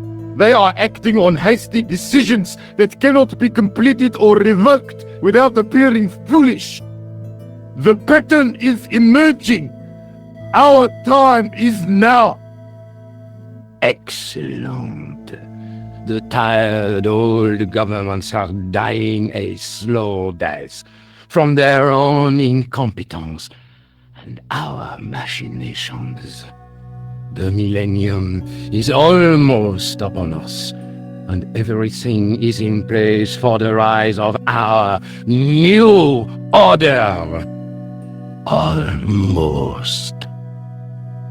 Professor, where is the broken sword? As we discussed last time, with the loss of the manuscript, our search is as a corollary hindered. And as discussed last time, you have been furnished with a dramatically increased budget. What have you been doing with our money, Professor? We are working on the principle that the Templars, that is to say our predecessors, Hold on. These are the Templars? must have left a trail when they were hiding the clues to the Sword of Baphomet's location. I have a small army of historians and archaeologists ferreting out that trail. I trust these historians and archaeologists are more trustworthy than your friend Pegram. Pegram was loyal. He tried to protect the Lokman gem when the Hashashin came near. And failed. And don't call that Syrian maniac the Hashashin. He's an assassin. Plain and simple. That's not what he believes. He actually thinks. Silence! Do I have to remind you that we have a sacred duty? A trust? When Philippe attempted to destroy the Order, we lost the sword and our power with it. Now we have the opportunity to reforge it. But time is short. We need results, not petty bickering, not excuses. Now, Professor Baphomet. Yes, of course. My apologies. We will find Baphomet and the sword, manuscript or no. We have already found another element actually within Paris. Excellent. What is it? Well, we're not exactly sure at present. Ha! But I have my best people working on it. You would do well not to criticize others, Eklund. At least I have not murdered one of our own. Of course. That guy was the bogus doctor in the hospital. Marquet was a liability. Eklund dealt with him on my orders. I beg your pardon, Grandmaster. I did not mean to. Have you any good news for us, Professor? We already know 3 of the elements. We know that Klausner had obtained the lens before he vanished. Where was he? Syria. We know that he arrived, but after that, nothing. The assassin. I fear so. It's a shame. Klausner was a good operative.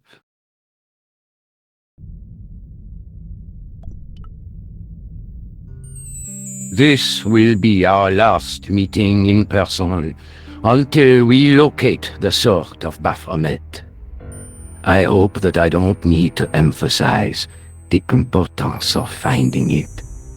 Without it, our endeavors come to nothing. With the Sword Reforged, we will have the power to sweep the stage of all opposition. The new millennium will belong to us. The next time that we meet, it will be to become the princess of this world.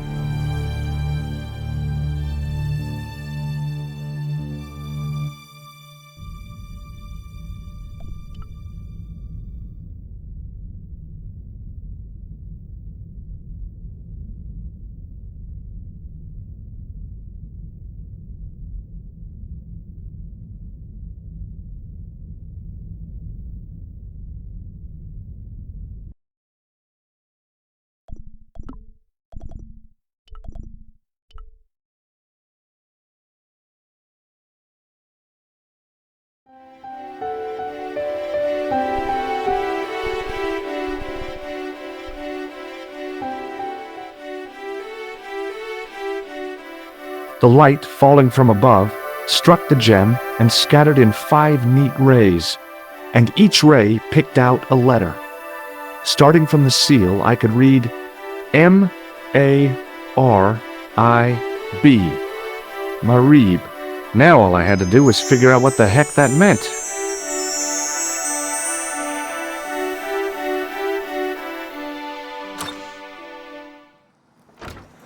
Nico, I've seen them. Who? The Templars. I spied on their meeting in the catacombs. And you saw the Knights Templar? I saw a bunch of guys masquerading as Templars.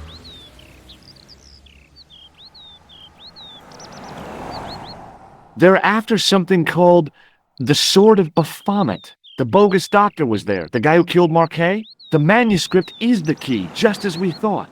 It shows the way to the broken sword, whatever that is. And how does the assassin fit into all this? He's out to stop them. These Neo-Templars, they're men and women in influential positions. Don't you see? Plantar was one of them. The assassin killed him for the manuscript, to stop them finding the sword. But now we have got the manuscript. Yes. So, how do they hope to find the sword?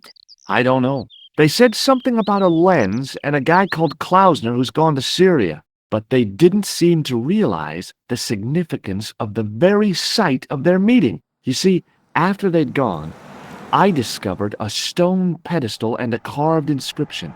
I set up the gem on the tripod, directly below a beam of light. The gem split the beam and lit the letters M-A-R-I-B.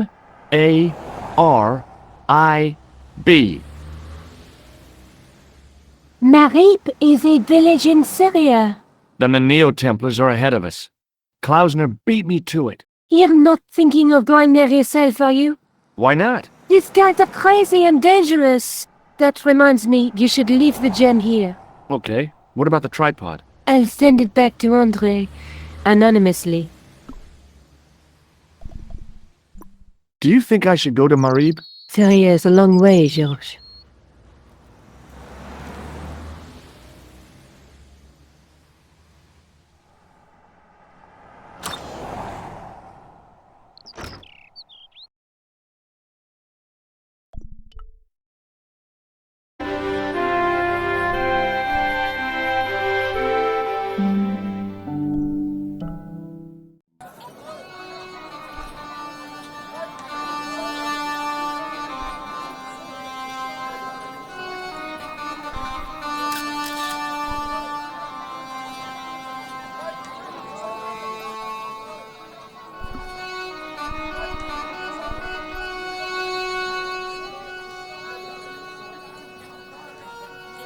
Hi. Hello, sir. Lovely carpet. Does this matchbook mean anything to you? Ah, give to me. Give to me. Allah mut.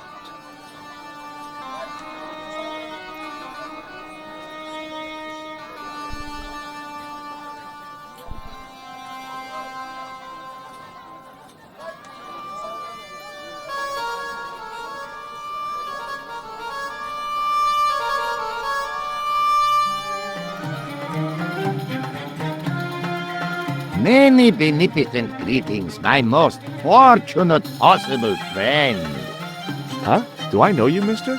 No, no, and again I say, no.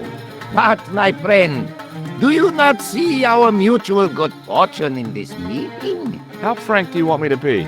You are a traveler, yes? Boy, you must be the world's greatest detective. No, I am told that is Sherlock Holmes of the big forehead and slipper full of shag. I, as contrast, am world's greatest luxury taxi driver. I can see where this is going. I am Ultar, taxi driver and luxury guide per excellence, yes. This I had to hear. Where does your heart desire to go? Simply mention the name to your obedient servant and we shall fly there, swift as the eagle. Oh, well, I don't really want to leave Marib yet, but I'm sure that if I do, you'll be the first to know. Is good. You know where you want to go, you come to Ultar. Thanks. See you around, Ultar. Be having a pleasant day, full of shining experiences and happiness, my friend.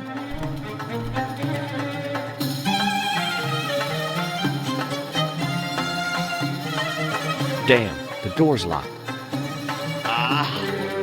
I'm sorry?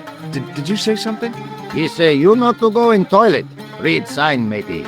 Matey? It lose something in translation. By staring hard at the notice and squinting, I discovered I couldn't understand a word of it.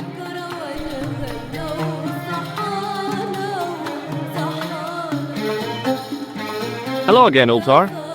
Great hellos, munificent foreigner, and possible future client. Well, you never know. Would you mind talking to me? It's most agreeable. This is how Ultar learns such splendid English, yes? Yes. Could you tell me what that sign means? It's a door stay shut until brush come back. Signed, the management. Oh, well, what does that mean?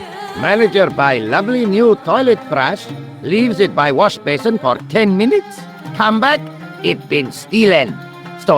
Not even out of wrapper. He damn cross. Lock up toilet and say, nobody use fine pristine toilet until brush given back. We say, what we do till then, eh? He say, cross legs and use superior willpower. And that's what you've been doing? No, Ultar use bucket.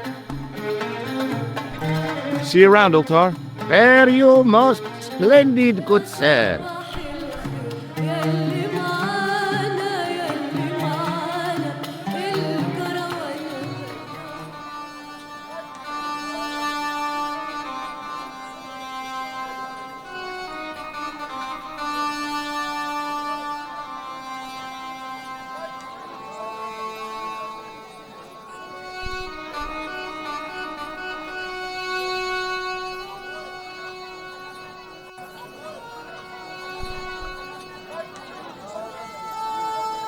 Hi, what's your name, sir? Hello, you buy kebab. Musku. Well, goodbye. Have a nice day. Most good. Suddenly, I realized the horrific truth. The guy was basting the kebabs with a toilet brush. It may never have seen the inside of a toilet bowl, but it was still hardly appetizing.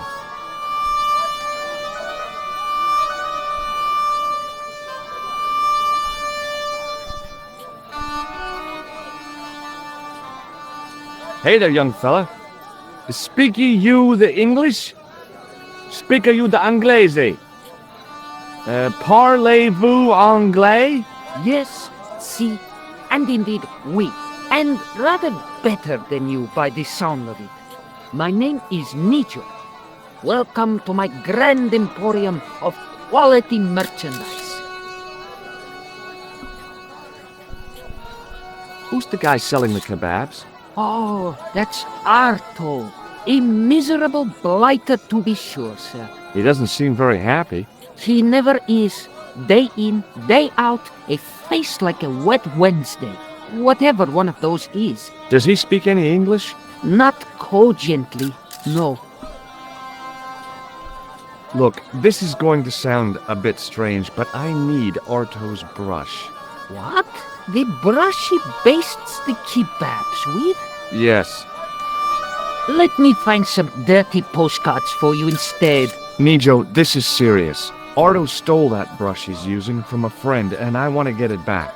Perhaps I could help you, old chap. Maybe? Perhaps? Maybe what? Perhaps what? I do not wish to seem mercenary, sir, but I am a merchant, and merchants trade. Merchant? This isn't Sears and Roebuck here. Well, if you're going to be disagreeable... No, you're right. What would you like? What have you got? What do you think of this, eh?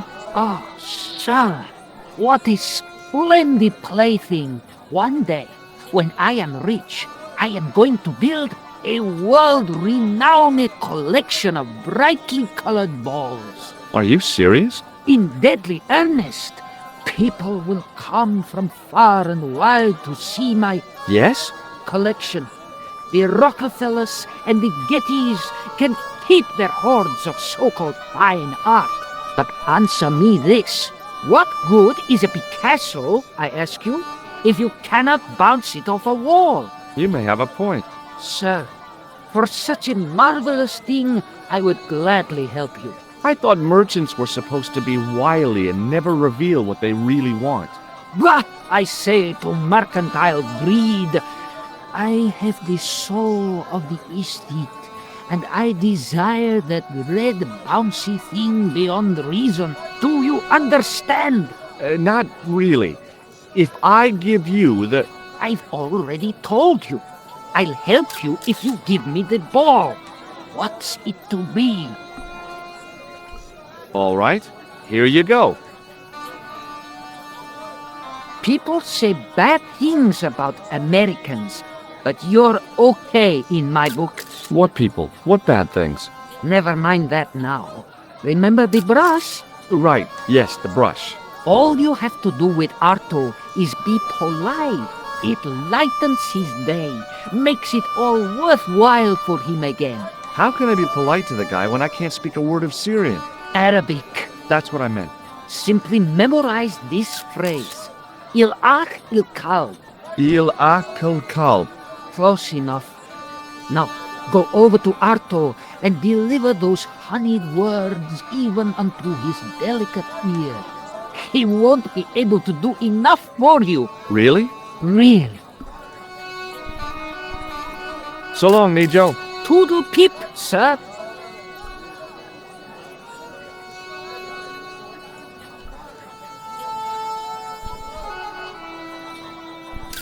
Hello again, sir. Hello. Kebab? Yeah? Il-akul-kalb? Filthy. Bad. I'll kill you. Whoa! Calm down! Feet, do your thing.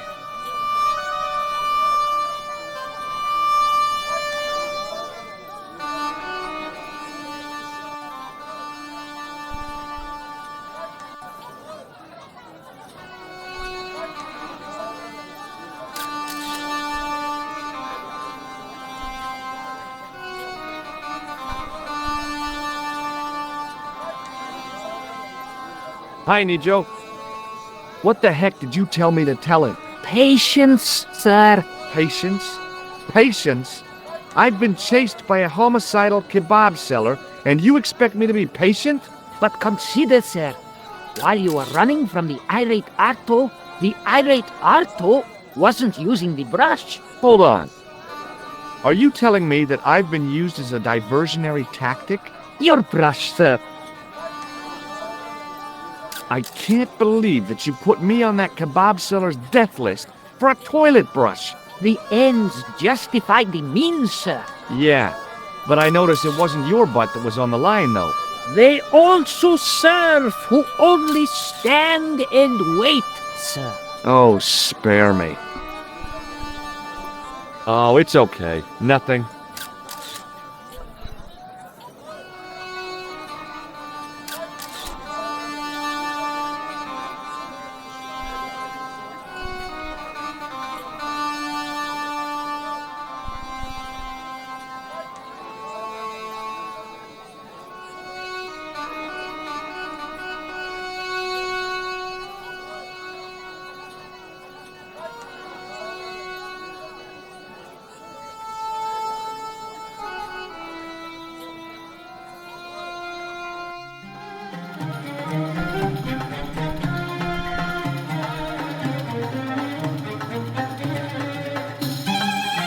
Hi. Nice club you've got here. I was wondering if you could help me. What?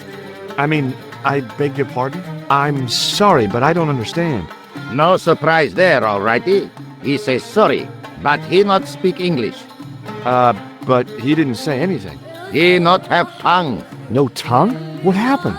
It was bet. And he lost. He won. You should see other chappy. Oh, yes.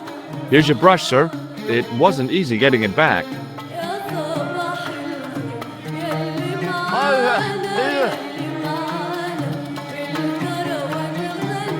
The manager took the brush from me, gave me the toilet keys as my reward, and stomped off.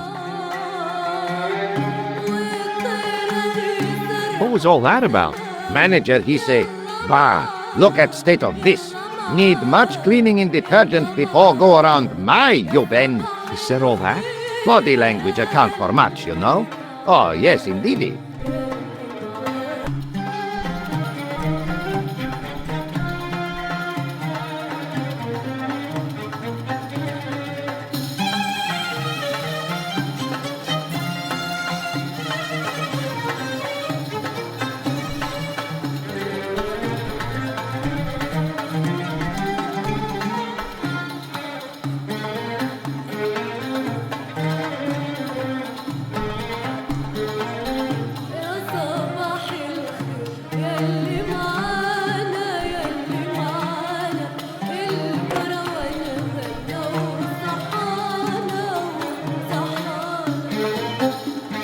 Oops.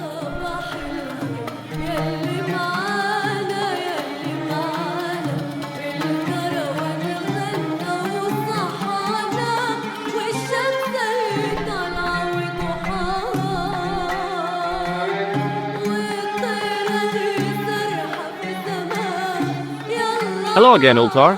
Praise be to Allah. I am blessed with your bountiful presence once more. Have you seen this man before? Oh, most certainly. Was here only yesterday. Here? Yesterday? My God, he's close. Yes, he was asking a lot of questions, just like you.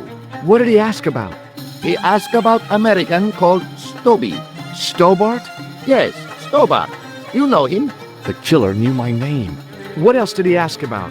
He asked about German man called Klobner. I tried to remember the name of the man the conspiracy had lost in Syria. Was his name Klausner? Sure, that is what Ultar said. Klausner. I told this man in the picture, Klausner wanted to go up to Bull's Head. Hold on, he wanted to go where? Bull's Head. Big hill, 10 miles out of town. Maybe 60. When was that? Oh, maybe a week ago.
The plaster seemed to soak up the grease paint until it began to look like stone.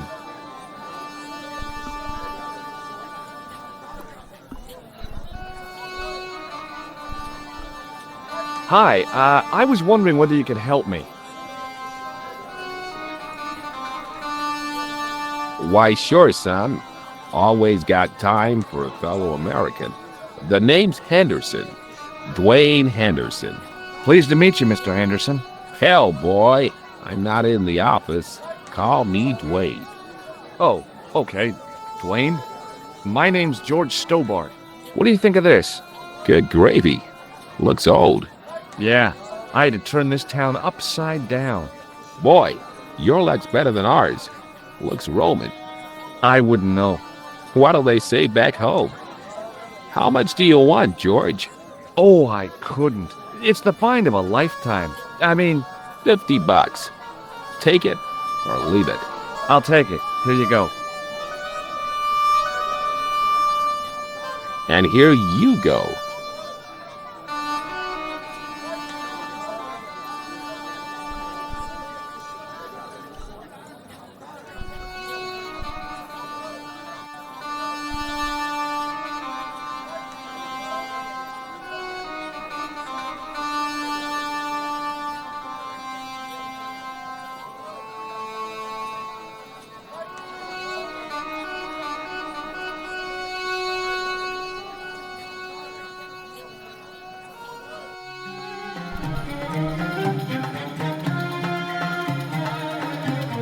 Hello again, Ultar.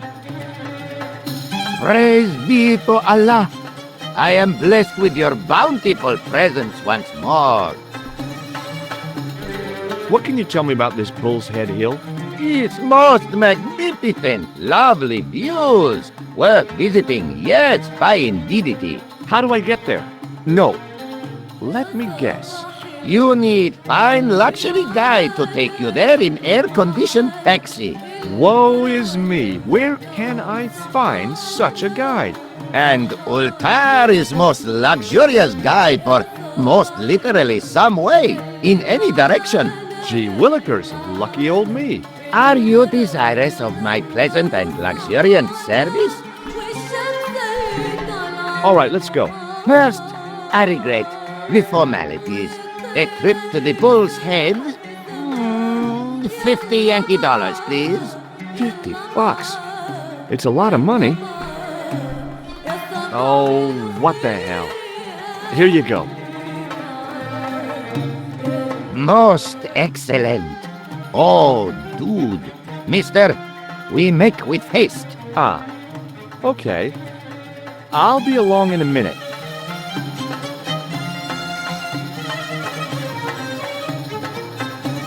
It didn't seem right to take off with the toilet keys, so I left them on the bar.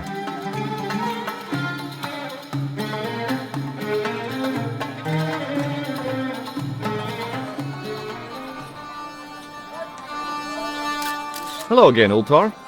His most splendid and adventurous client. That's your taxi? Oh, yes, most assuredly. Most entirely splendid taxi in all Marib. It looks like an old army truck to me. Bah! You Americans with your checkerboard caps and your jet hearses. You have lost sight of what a taxi should truly be. About 4 tons by the look of it. There, you have hit the nail in the nutshell. Okay already, let's go. Regrettably not, most esteemed pair. There is a minor problem of a tiny nature. The fan belt has taken it upon itself to break.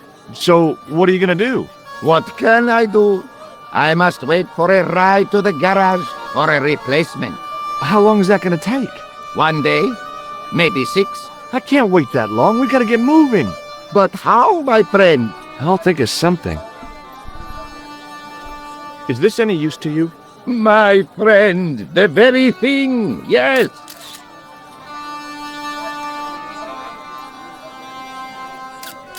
Ultar took the towel from me, cut it in 2 lengthways, and gave me half back. With his half, he did the kind of fan belt replacement that's normally done with stockings. Now, if I knot the ends together, so... Serviceable, yes? Very serviceable indeed. Stockings might work on a Bentley, but on a truck, the coarse toweling did the job nicely. Come along, my friend. You want to see the Bull's Head? Yes.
With a flourish, I tied the end of the towel to the stick with a textbook reef knot.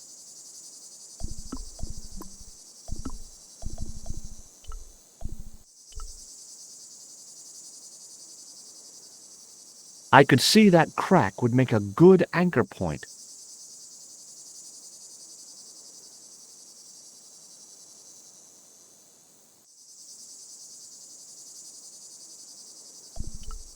Well, that looked really safe. But I had no choice. I hadn't anticipated going mountaineering when I'd come to Syria.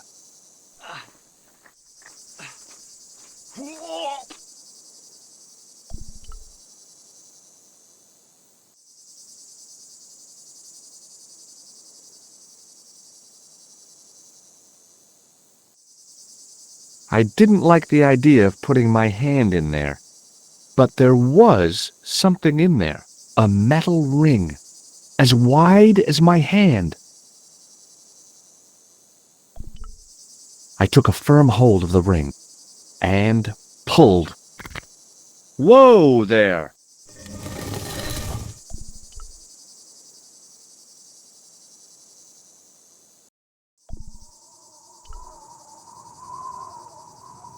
Around the corner, I found the corpse. Oh my God. Klausner? Large as life and twice as dead. I'd hardly had time to accept the fact when I heard the door mechanism start up again. Oh man, no! The door had slammed shut, trapping me. I had a bad feeling about how Klausner had died. A stone head bearing 3 bearded faces. It was a strange image, but a powerful one, redolent with antiquity and ancient mysteries. Sure was an ugly one, though.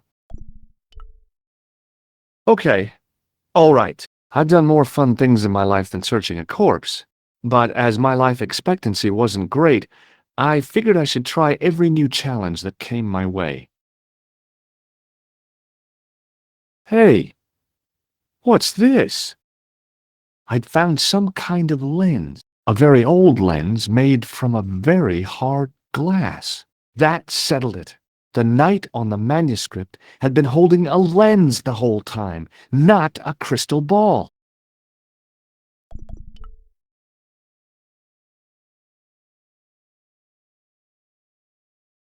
I couldn't take the inscription with me, and I didn't have a notebook or a camera to record it. All I could do was stare at it and try to memorize it.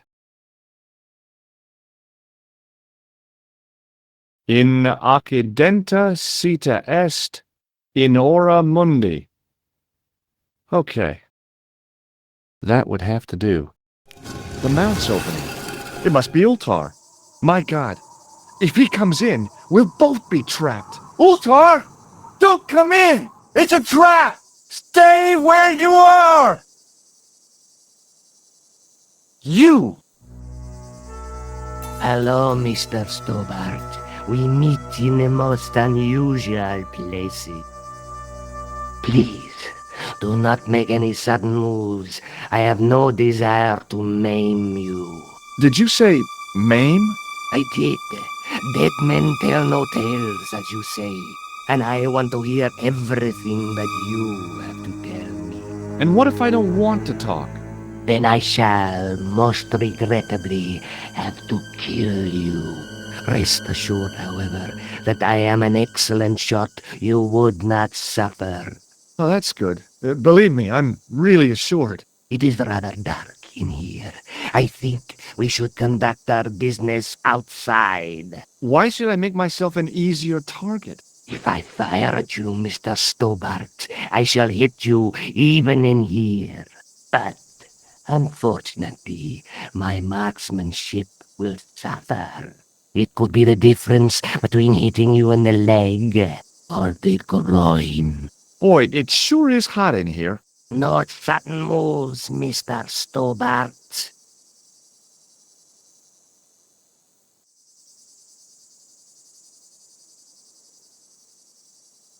Now then, where shall we start?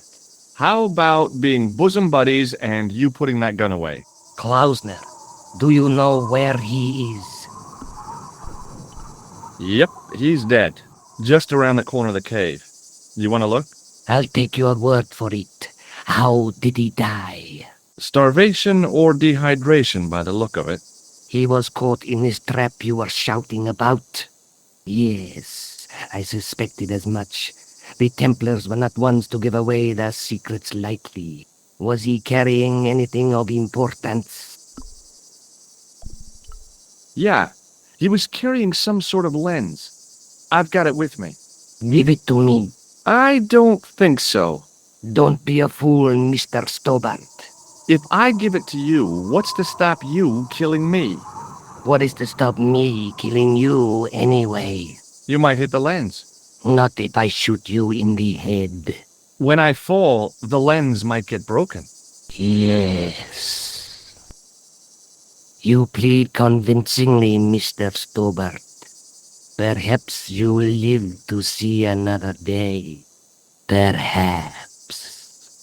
Was there anything else? Well, there was something in Latin up on the wall. What did it say? In accidenta cita est, in ora mundi.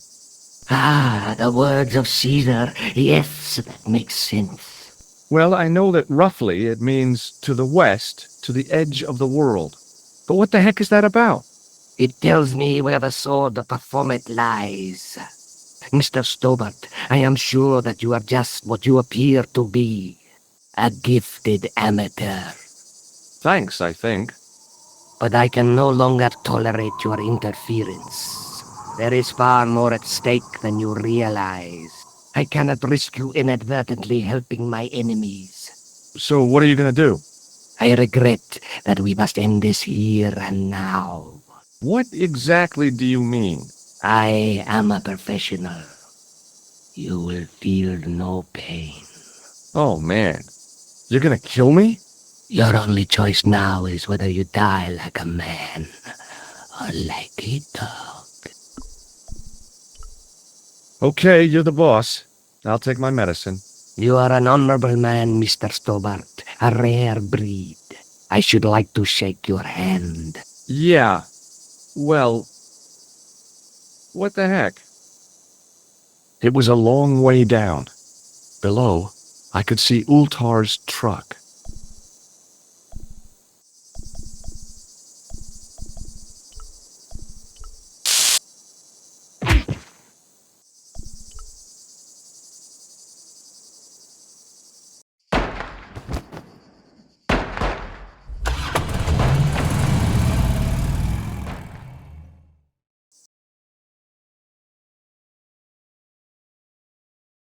Luckily, the canopy on Ultar's truck broke my fall.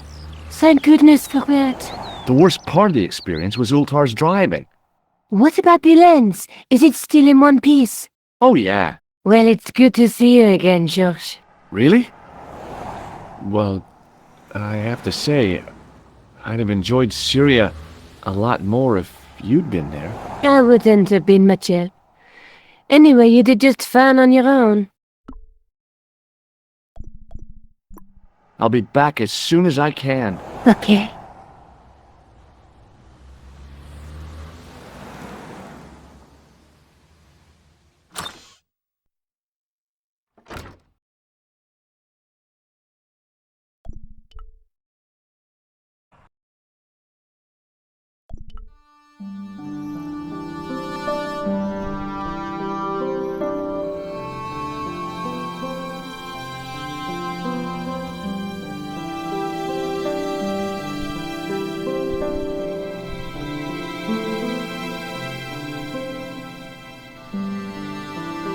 Hi, Andre. Hello, Georgie. What's with the long face? Haven't you heard? The tripod was stolen. No kidding. I just don't get it. So many other treasures, and the thieves choose the tripod. A modern-day alchemist, perhaps? Who knows? There's no shortage of crazies in Paris. Hey, I visited Nicole's apartment. Yeah, she told me you came by. Ooh, quite a fine Georgie boy. I didn't expect anything quite so sexy. I hope you're referring to the manuscript. Well, oui, of course. Where have you been? Nicole said you were away. I just returned from Syria. Syria? On the trail of the Templars? It's a long story, but I found the bull's head. It was referred to on the manuscript, remember?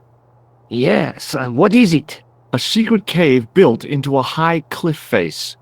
In the cave, I discovered a map bearing a phrase in Latin. In Occidenta Cita Est in Ora Mundi. The island of Britain. Lies at the edge of the world to the west. Strange. That map seems to contain a series of pointers. Like I said, it's a treasure map. What did you make of the manuscript? It dates from the time of the Crusades. We guessed that from the Templar seal. It's a story and pictures like a modern-day comic book. What story does the manuscript tell? I don't know. It was probably produced for the tourist market. Tourists? Oh, we pilgrims in their thousands on their way to Jerusalem. The tourist trade is nothing new, you know. It's been around for centuries. Ever since Joshua made a packet selling souvenir bricks from the walls of Jericho. Have you deciphered any of the images on the manuscript? There's very little I can be sure about. The slang of the bull could be a reference to Mithras. Who's he? A Persian god, almost as popular as Christ at one time. The only thing I can be sure of is the knight. He's Spanish. How can you tell that? The writing on the shield, the reference to Ave Maria. No self-respecting knight from Northern Europe would have borne a coat of arms like that. Can you identify the knight's coat of arms? I already did, Georgie. He's a member of the De Vasconcelos family from the Costa Calida. Were they famous? No, they're not mentioned after the 15th century. Oh. The spotlight of history moved on. They're probably long dead. Thanks for your help, Andre. You're welcome.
My horse has stopped.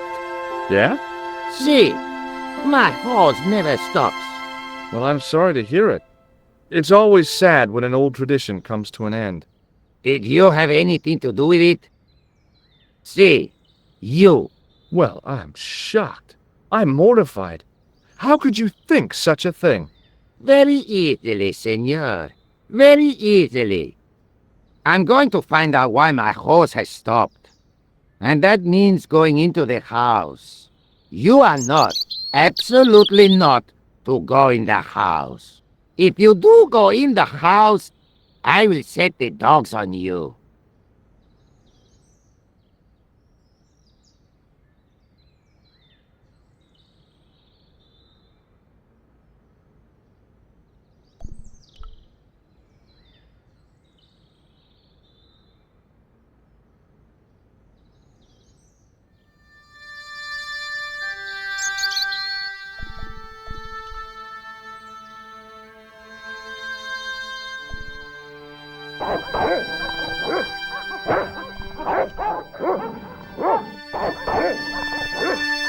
I hid behind the armor and waited for developments.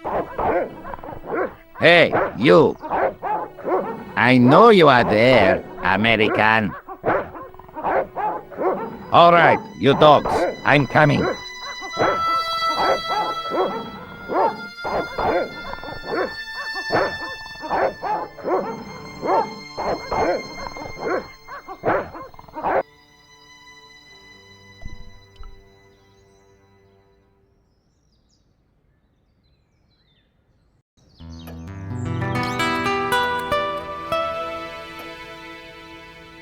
Madre Dios, who are you? My name's George Stobart. I'm sorry to burst in like this. You must leave at once. You're not wanted here. Please, if you'd just listen a minute. Very well. State your business, Senor Stobart. There's been a series of murders, part of some conspiracy. Anyway, the trail led me here. Here? There is nothing for the outside world here. Over 600 years ago there was. What do you mean? This whole thing ties in somehow with the Knights Templar. The Knights Templar are dust. They had a secret that was so important, they went to a lot of trouble to hide it. I do not see what this has to do with my family. Your family had a strong connection with the Templars, right? I believe that they have planted some clues here. Why should I believe a complete stranger who barges into my home? Just let me have a look around. If I find nothing... You'll be spending the night at the police station. Very well. Please, sit down. Thank you.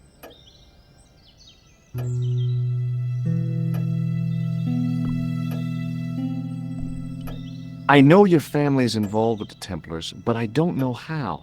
You should be asking how my family were involved, Senor Stobart. The Templars ceased to exist centuries ago, and as for the De Vasconcelos, the line dies with me. I'm sorry. Don't be. Okay, whatever happened almost 700 years ago. So, if the Templars left any clues, they're going to be in stuff that dates back to the early 14th century. Obviously. So, what do you have around here that's early medieval? Early medieval. Let me think. Well, the house is relatively modern, a scant 3 centuries old. Or, of course, the chess set. That chess set is over 600 years old? It must be worth a fortune. Indeed it is. Not that I would part with it, of course. No, I wouldn't either. That's the sort of thing that gets handed down to your children. Sorry. Its value is less than you might think. The set is not complete. One of the pieces is a modern replacement. As to the original, it was lost a long time ago. Nobody has any idea where it is? No. The children had it when they were taken. Children? What children? All in good time, Senor Stobart. May I examine the chess set? Certainly. But do not move any of the pieces. Okay, thanks. Close up, the modern piece stood out like a sore thumb. There was something else odd about the set. All of the original pieces had irregular bases. My lady, I have to warn you, there's a... You! Why, I feed you to the dogs. Lopez, what have I told you about feeding intruders to the dogs? But, my lady... Never without my permission. Senor Stobart, if I find that you're wasting my time, you will be fed to the dogs. Now, I want to show you something interesting. Follow me.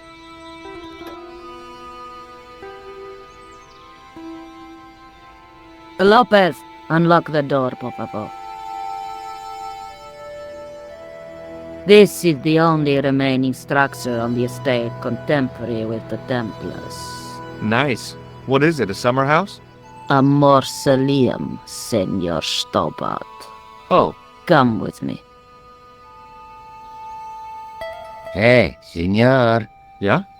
I do not know what you have told my lady to be shown these favors, but I do not trust you. You've got nothing to worry about. Aren't you coming in? No, the dead do not interest me. My garden is a living thing. I will be there.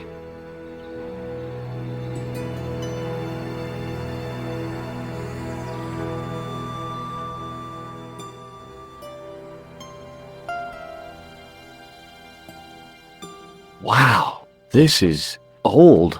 It was constructed in the 13th century as the final resting place for the De Vasconcelos Templars.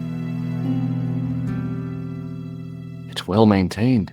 These are my ancestors, and they deserve respect. I come here at least once a week to say a prayer for them. Mind if I have a look around? By all means.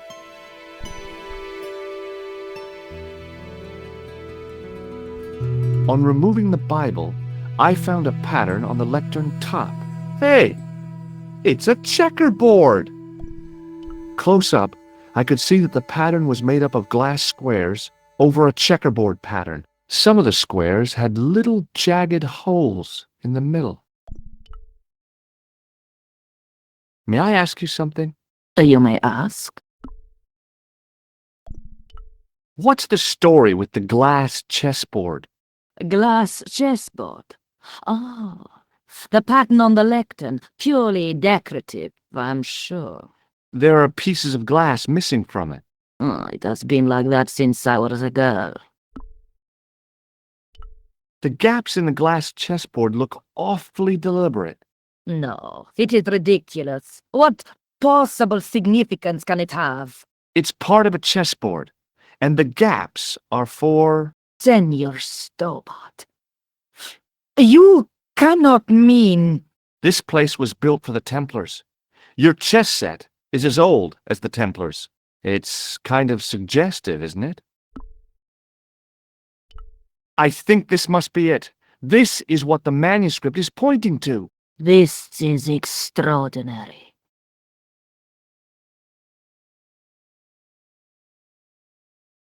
Am I to understand that the Templars left a puzzle here?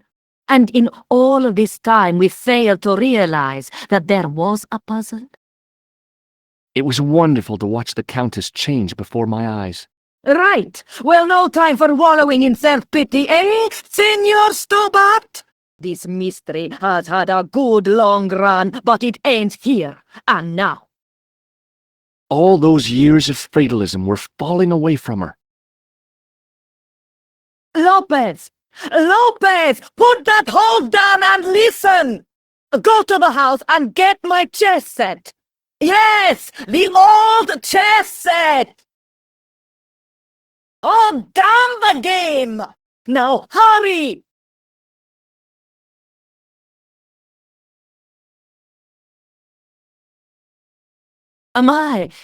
This is exciting, is it not? Don't get too excited. This could be a blind alley. Oh, I do not believe that for a moment. It's good to see you happy. Happy? You know, I think I am. You certainly know your history. What's your opinion of the Templars, Senor Stobart? The Templars? Well, they seem no worse than a lot of the knightly orders. You are mistaken. Compared to the simpering politicians of the Hospitallers or the brutish Teutonics, the Knights Templar were the embodiment of chivalry. The filthy, money-grabbing French king and his pet pope did a great wrong. A bane settled upon my family at the whim of that self-seeking tyrant. It was all a long time ago. Some things don't die. Injustice is one of them. While we're waiting, I'd really like to know what happened here. I mean, the curse and everything? It all began at the time of the dissolution of the Templars. Don Carlos had already left their ranks to become a scholar. Don Carlos, is he the guy who went missing? Si, but he had reckoned without the local bishop. The bishop envied of our lands and determined to use the papal edict as an excuse to destroy us. Don Carlos was on one of his scholarly journeys when the Inquisition arrived. When Don Carlos returned, it was to find his loyal manservant slain and his children gone. They took the kids? But why? Oh, we will never know. The bishop denied all knowledge of the children's disappearance. But witnesses had seen his men kill the servant who had been charged to protect them. What happened to Don Carlos? He swore he'd find his children if he had to go to the edge of the world. He put on his armor and took up his sword and shield and rode out alone. He was never seen again. Lopez, you have the pieces. See, my lady, as you asked. Por favor, Senor Stobart, would you be so kind? My lady, Calm yourself, Lopez. I believe Senor Stobart's motives are pure. very well, my lady. My lady seems to trust you. But you don't. No, senor.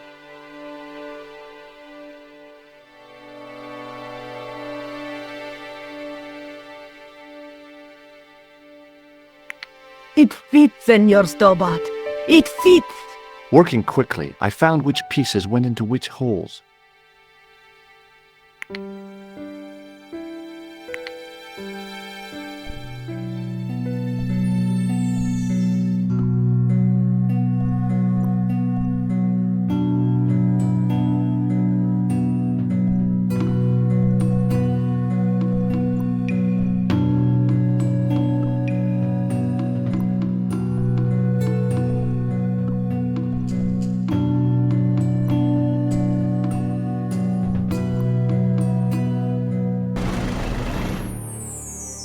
Senor Stobart, look!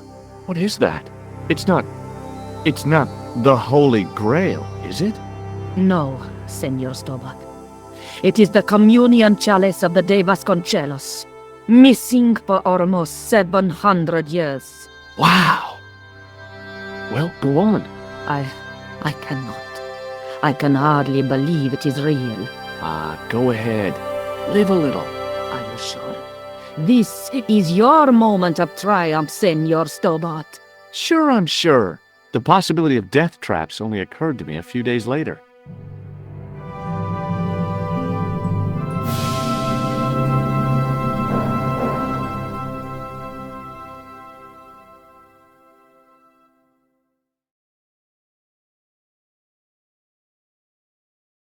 So the curse of the De Vasconcelos is lifted?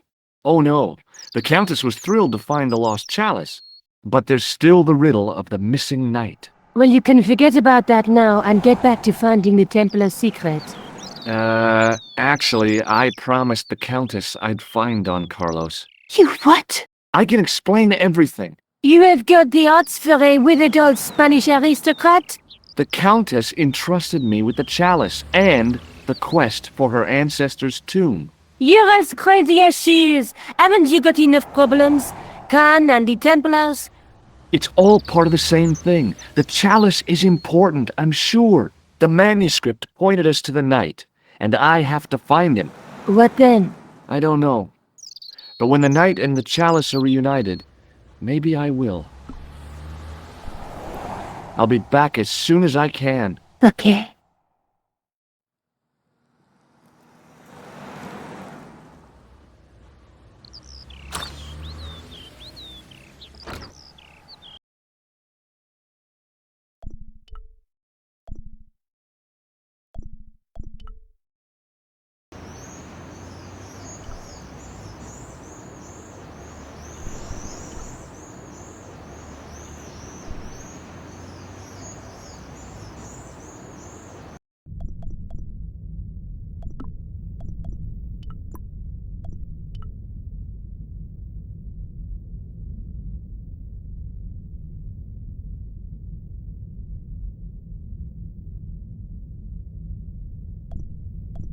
Excuse me, Father. Pardon? Do you mind if I ask you a few questions? Not at all, monsieur. It will be my pleasure to help you. What do you make of this chalice? It certainly looks very old. About as old as this church, I think. There seems to be an engraving on it. Yeah? What does it say? I do not know, it is very tarnished. With your permission, I could try polishing it. I promise I will be very careful.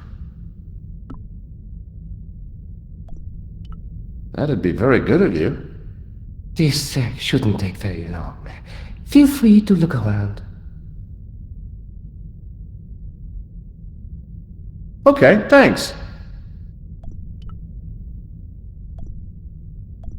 A statue of a knight holding a staff and a scroll.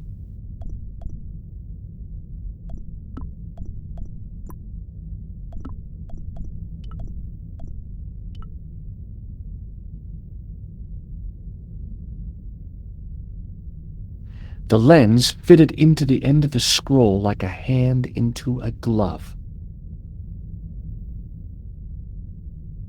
Hey!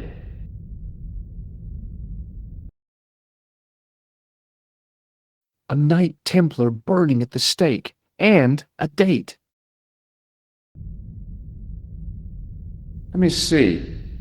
MCCCXIV. That's 1314.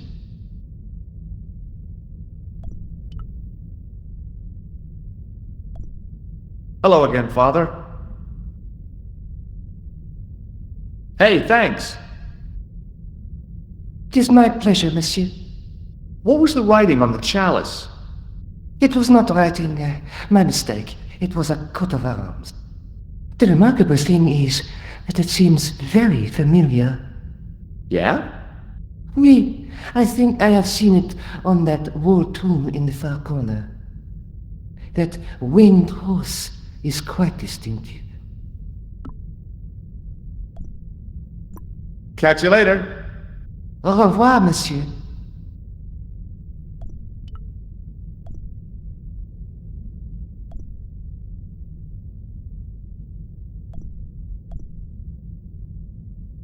Now that my attention had been drawn to it, there was no mistake. There was no name on it, but the coat of arms was undeniably the Pegasus of the De Vasconcelos family. I'd found the last resting place of Don Carlos. My eye was drawn to the biblical references carved into the edge of the tomb.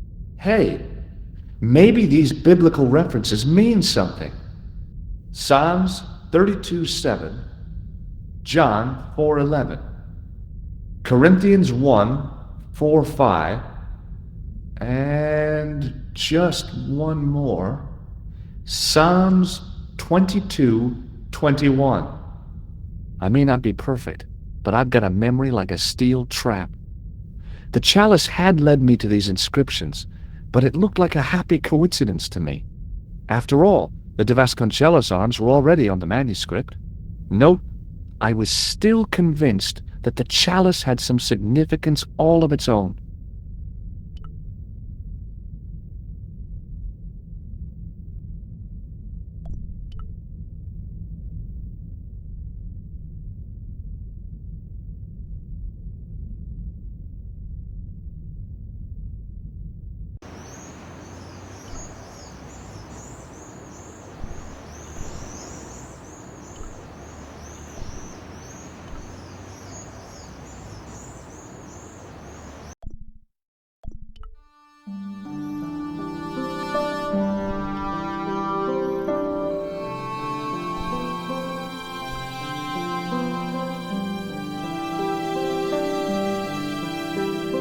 Hi, Andre.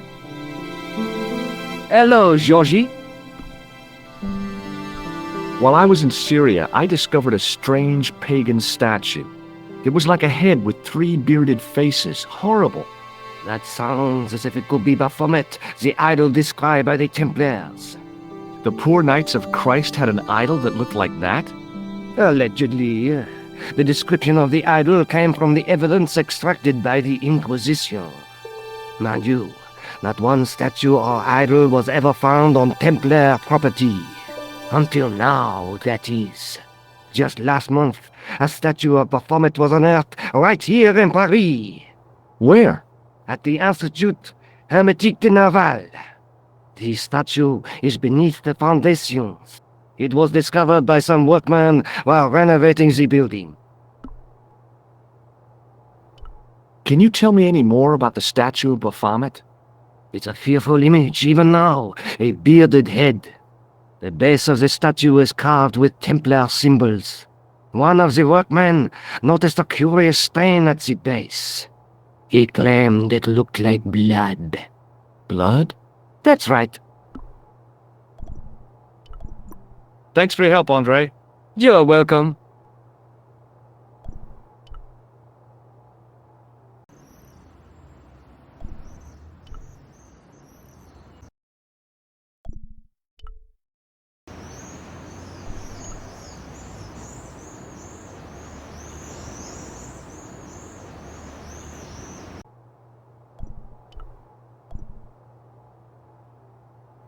A thermostat was mounted over a radiator. The radiator was pumping out heat as the thermostat was cranked right over to full.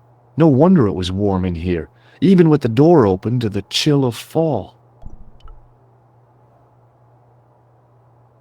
There was a closed door with toilet scratched into the cheap veneer. That door's locked, monsieur. Hi? Excuse me? Oui. Trying to get into a locked washroom. I had the strongest feeling of déjà vu. I'd like to use the washroom, but the door's locked. Oh, that's no problem. You can have the key. Thanks. It sure is hot in here. I have to have the door open to allow the workmen access, so why not? I turn the heat up. You could wrap up warm. I have my gloves if it gets cold, but why bother when it's warm anyway? Talk to you later. Au revoir, monsieur.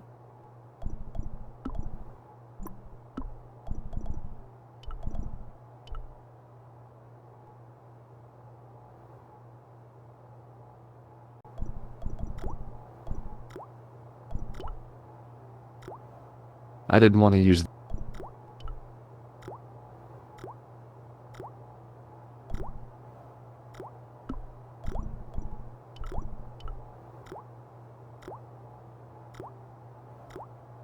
I made an impression of the big key in the cake of soap.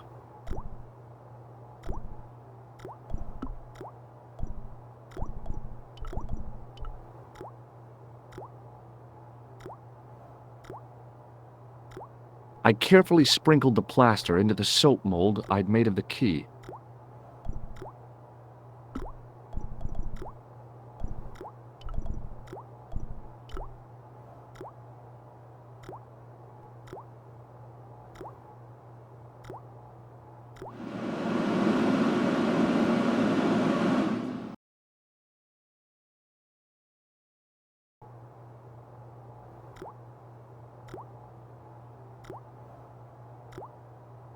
Well, it had taken a while, but I had made myself a completely unconvincing plaster key, way too fragile to use in a lock.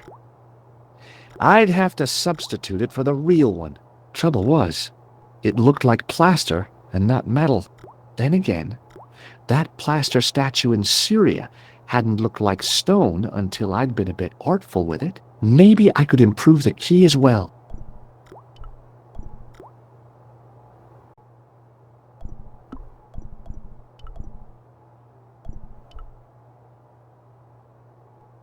What is it? Here's the keys. Thanks. Merci, monsieur.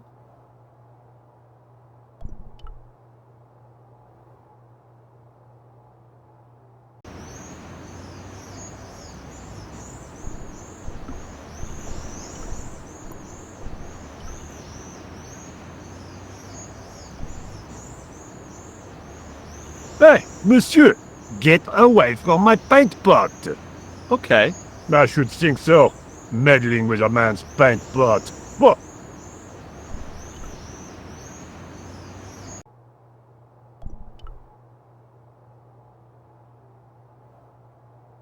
Do you mind if I use the phone? Be my guest. I'm paid to guard this door. The phone can look after itself. Killer! Hi, Nico. It's me. I'm at the excavation site. Hi, George. What's happening? I'm at the excavation, but they won't let me in. Damn! We need to know what's in there. Don't worry. I've got a scheme. I'm going to need your help, though. Okay, what do you want me to do? I want you to keep somebody on the phone for a while. Who? A painter. I need to get at his pot. Oh, okay. Stay on the line. I'll go and get him.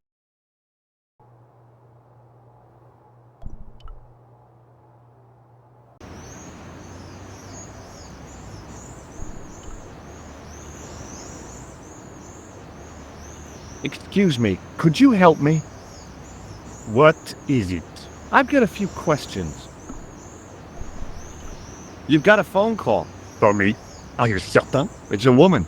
She sounded hot. What woman? She must be mistaken, monsieur. Well, she asked for that hunk of a man with the nicotine fingers and his ass hanging out of his pants. Certainly sounds like me. Stand back. It wouldn't do to keep the lady from her unk.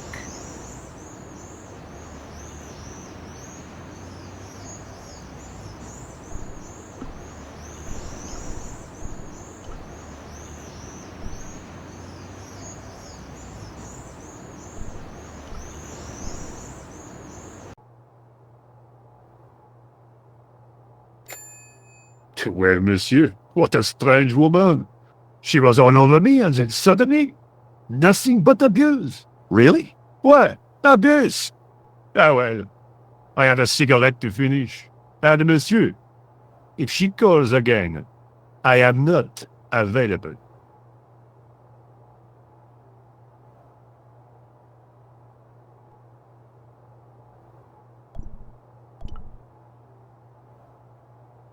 Hi again. What is it?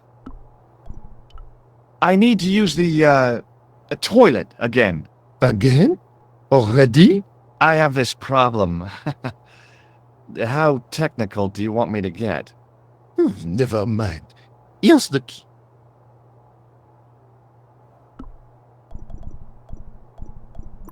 Talk to you later. Au revoir, monsieur.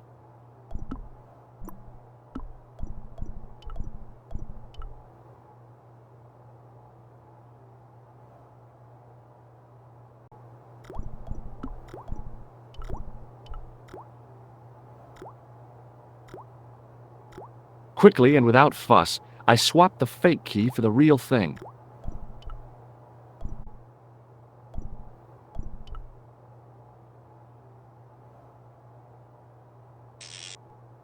I turned the heating off.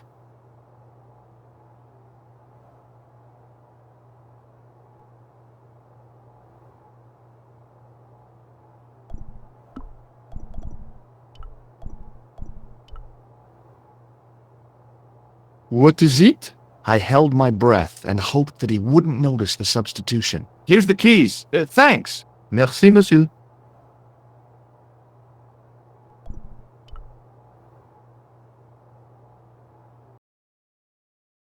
Hi, Nico. It's me again. I'd guessed. What do you want this time? What did you say to the painter? I shan't repeat it, Josh. Look, I need to get the guard out of the way. Could you call back and ask him to get the painter again? Okay, I'll call back soon.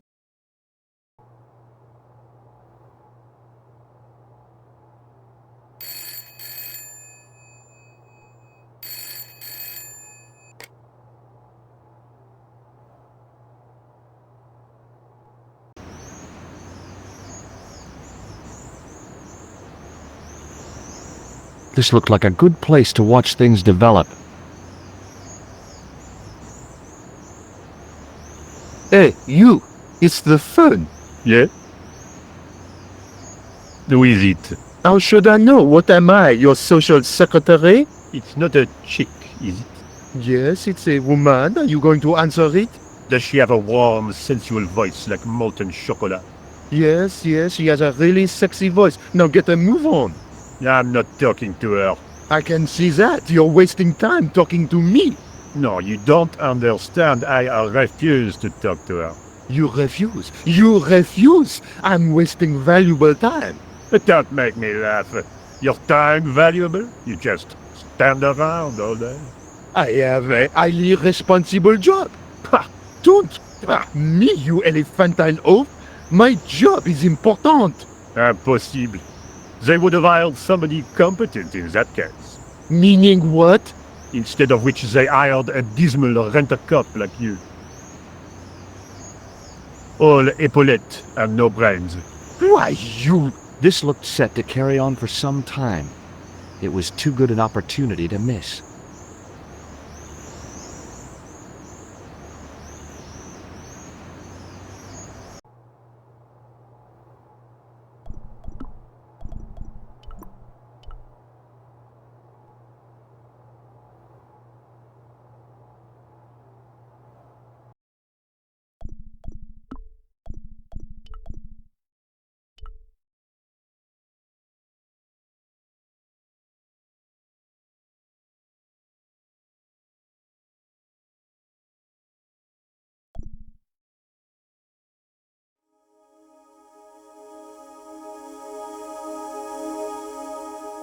And there it was, decoded by the curves of the chalice, the image of a church.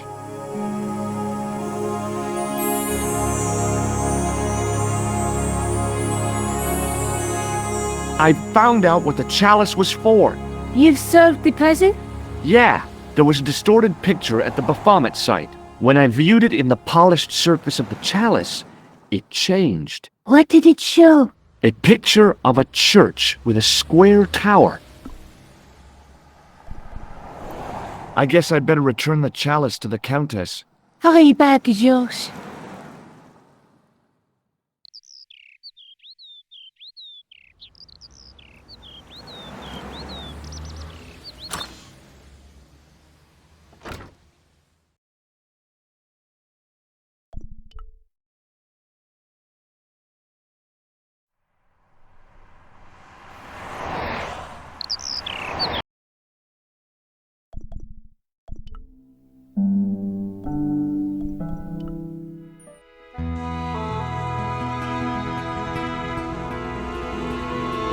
I'd been planning to return the chalice anyway, but I hadn't expected the trail to bring me here.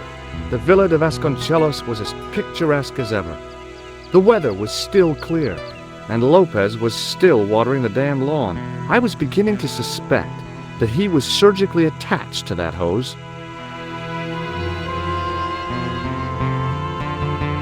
Hi there, Lopez. How's tricks? Senor Stobart, how pleasant to see you. You are well. Fine, thanks. Is the Countess in? She is waiting for you. I will show you up. It's okay, I know the way. Senor Stobart, I feel I owe you an apology. No, you don't. I was impolite on our first meeting. Look, Lopez, just forget about it. I came on like a snake oil merchant. I wouldn't have trusted me in your shoes. You do not understand. Finding the chalice has given my lady a new lease of life. It's a marvel. She smiles, she laughs. The tradesmen are saying that she is on Prozac.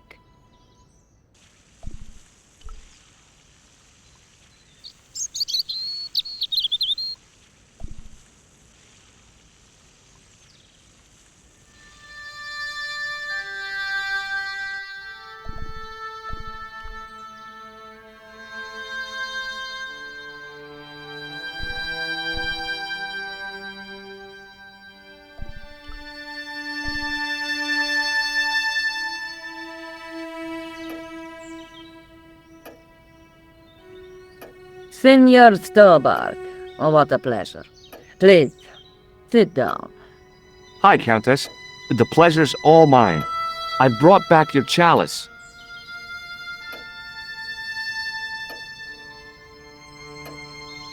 Why?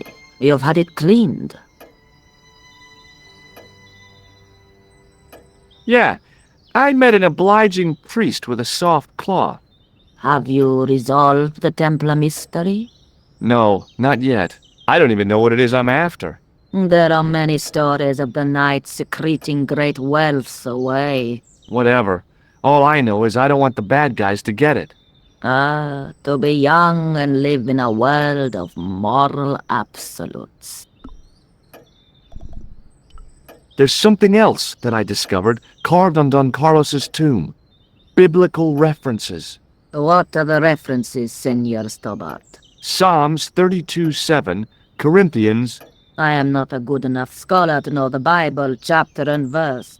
I meant, what are the quotations? You know, I forgot to ask the priest.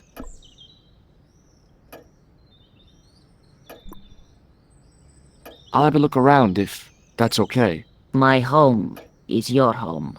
I shall remain here.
The candle had burnt brilliantly, but only for a couple of minutes. Some kind of special formulation, I guess. And had yielded up this. A complex shape expertly cut in stone. I figured it was some kind of key.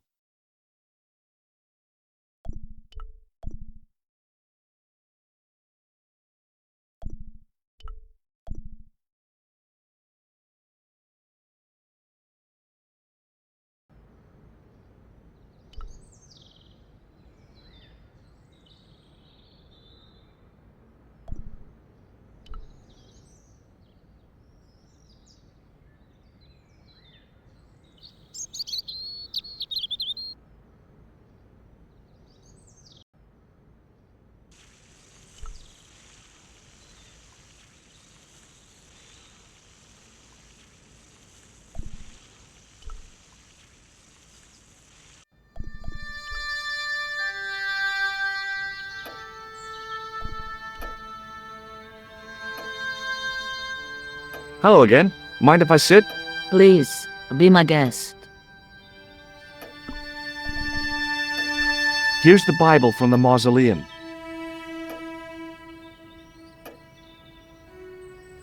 Very well. Let us begin. The first reference. Psalms 32:7. Thou art my hiding place. Thou shalt preserve me from trouble. Thou shalt compass me about with songs of deliverance. My hiding place. Don't get your hopes up too high. This might just be leading us to where we found the chalice. You are right, of course. The next. Okay, John 4:11. John 4:11. Here. The well is deep.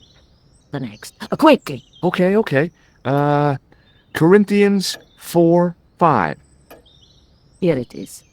Will bring to light the hidden things. Any more? Just one. Psalms again. 22:21.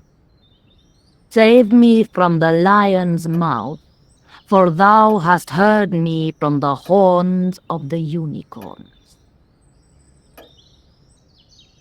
The last is confusing. Lions, unicorns, what does it mean? I can't guess.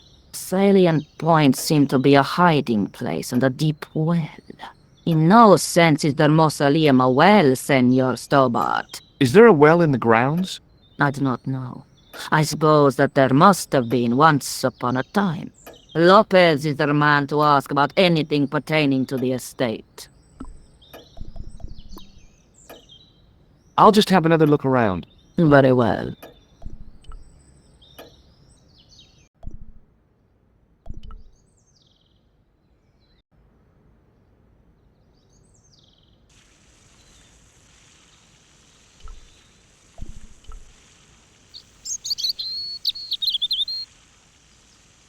Hi, Lopez. Got a minute? Certainly, senor. How can I help you? You must know just about everything that there is to know about this place. See, I have lived my whole life here in the service of the Vasconcelos. Do you know of a well anywhere around here? A well? Si, senor. This used to be a fortified villa. How can you last a siege without water? Great. So where is it? How should I know? The well was covered over in the last century. It was dangerous, you see. And you have no idea where it was? None. It was hidden even before my grandfather's time.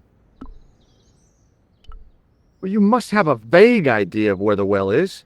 It must have been in the old house's courtyard, so that would put it around here. Here? Okay. Now, how do we find it? There might be a way. Let me think about it. Any ideas yet? We are looking for a source of water, see? Yes. For generations, the Spanish country folk have had a secret way of locating water, even if it is meters beneath the ground. Ah, you're not talking about water dousing, are you? Eh? You know, you get a stick and walk around until the stick twitches and dig there. Oh, you've heard of it. Yeah, I think most of the planet has. Okay, let's get a stick. Uno momento. It must be a special stick, a Y of hazel. Right. Do you have any hazel trees? See, here. That is hazel. Catch you later, Lopez. Adios, Senor Tobar.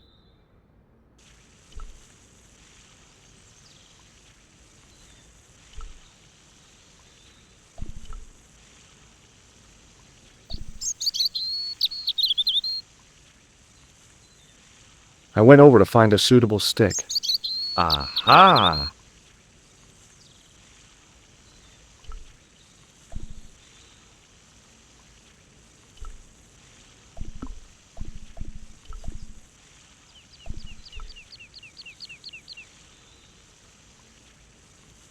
Hi, Lopez.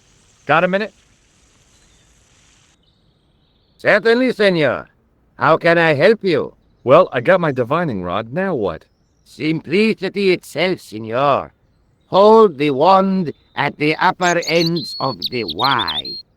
Apply a little tension with your wrists so that the slightest movement of the wand's tip is clear, and walk slowly and steadily over the area. Sounds easy enough. We'll find this well in no time.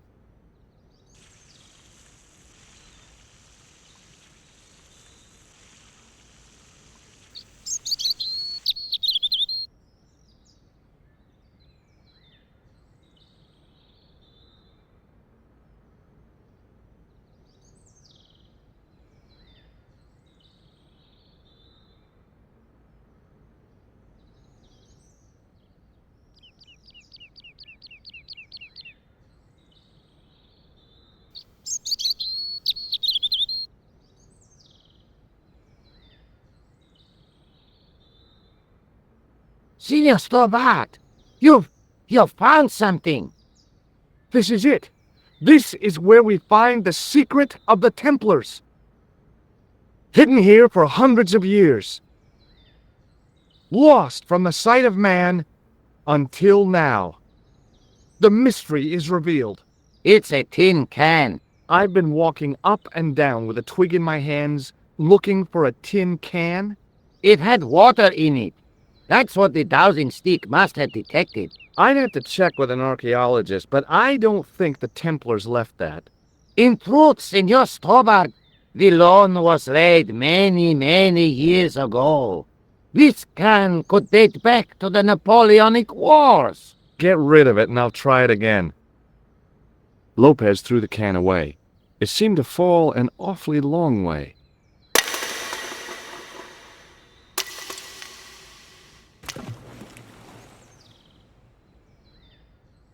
The splash at the end confirmed what we both suspected. Well, I'll be a monkey's uncle. It has been here all the time. All those years and nobody found it. Stood in awe for a moment, marveling at the secrets all around us. I could have fallen down that.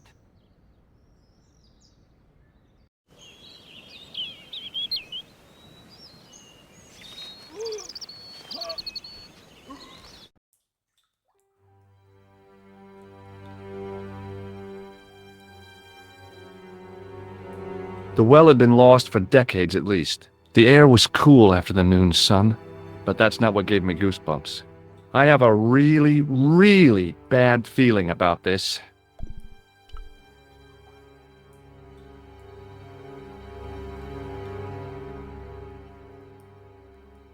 From a distance, the lion's head had been impressive. Close up, it was frightening.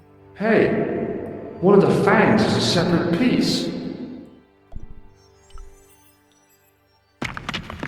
I could hear the sound of a lot of stone moving, and I knew I was in danger.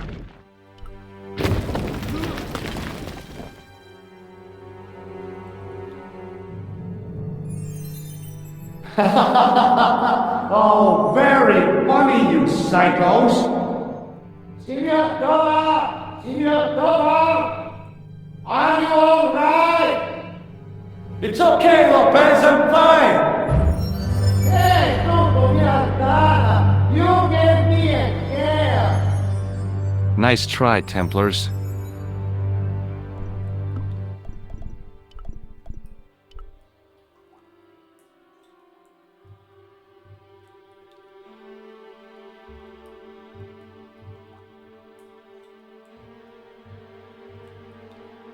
There, in the middle of the door, I could see some kind of socket. It looked like this wasn't quite the dead end it seemed.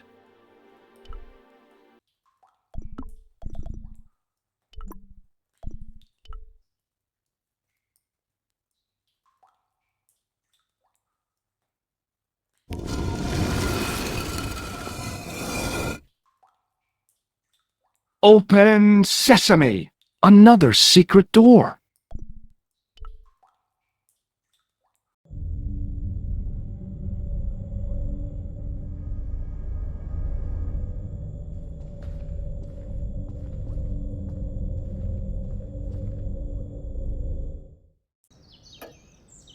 Before I left, though, there was one last thing to do.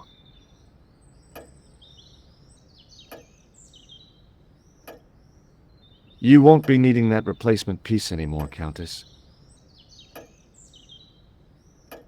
I found it with the children. You'll probably want to be alone for a while. I'll be out in the garden with Lopez.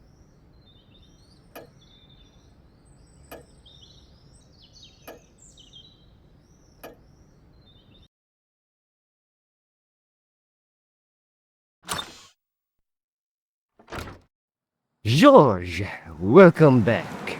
Come in, George. It's good to see you again. Is it? Sure. What did you find in Spain? Without Andre, we wouldn't have got this far, George. Yeah, I know.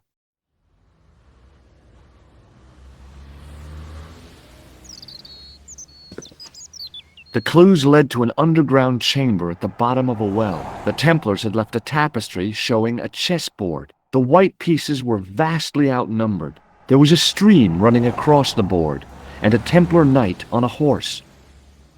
Does it mean anything to you, Andre? No, nothing.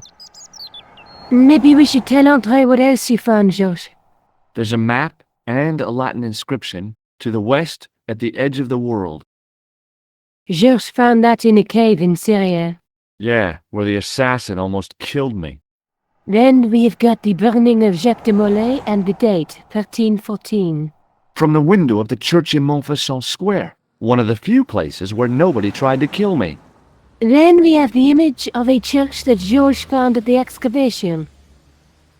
I don't recall anyone trying to kill you there either, George. And finally we have the tapestry in Spain. Did I mention I almost got killed there? Not yet, but I'm sure you're about to. It was only my cat-like reflexes that saved me from certain death. Cat-like reflexes, eh? And while I was risking life and limb, where were you, Andre? Getting your glasses fogged up over an Etruscan vase? That's enough, boys. Can we get back to saving the world? Of course. My apologies. He started it. Well, the Latin phrase are the words of Julius Caesar. He was describing the island of Britain. Are you sure? The map didn't look much like Britain. How come Caesar described Britain as being at the edge of the world? To the Romans, the Mediterranean was the center of the universe. Britain was a remote, unfriendly place, inhabited by blue-painted savages. It hasn't changed much. They've stopped painting themselves blue. Except when they go to a football match. They used an extract from a plant called woad, Icetis tinctoria. The Scots were using it until fairly recently in the wars with the English. Fairly recently? I don't recall the Scots being at war with the English. How recently are you talking about? I believe William Wallace's men used it in the 13th century. They might well have been using it as late as... You can't remember, can you? 1314. Ah, we're back onto that, are we? Andre, what is it? What do you mean? 1314 in Scotland. The Battle of Bannockburn. That would explain the stream on the chessboard. That's what a burn is. Right, Andre? As in Bannockburn? Right, George. And it gets better. Tradition has it that the Scots were helped by a shock force of, well, can't you guess? Knights Templar? Yes, a group of outlawed Templars. They are said to have turned the tide for the Scots. And it all ends at a church in the Isle of Britain at Bannockburn in a church. What are we waiting for? I'll call a cab.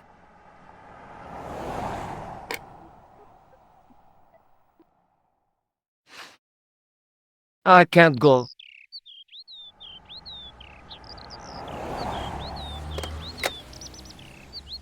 Andre, you've been loads of help, but What George is trying to say is that you shouldn't feel guilty. I was. We understand you've got commitments. But listen, we have to hurry. Let's go, George. We'll see it through. Oh, and, don't worry about us.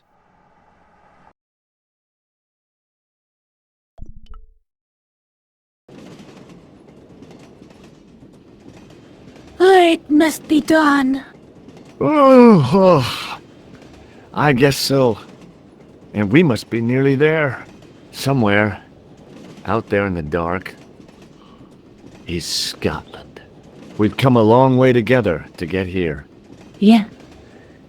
Let's hope it was worth it.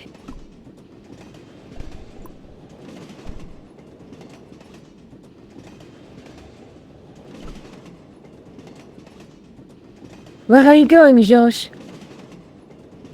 Do I need to spell it out? Don't snap at me. If you're going to take a leak, why don't you say so? Okay, I'm going to take a leak. L-E-A-K. Tickets, please. Oh, hi. That's a standard full-price peak return. Don't you have a senior citizen's rail card? I rarely travel by train. My ticket is perfectly valid, is it not? Well, yeah, but you could have saved up to a third of the cost. I do not need to indulge in puffling thriftiness. Blimey, you're a funny old bird and no mistake. Tickets, please, sir. Here.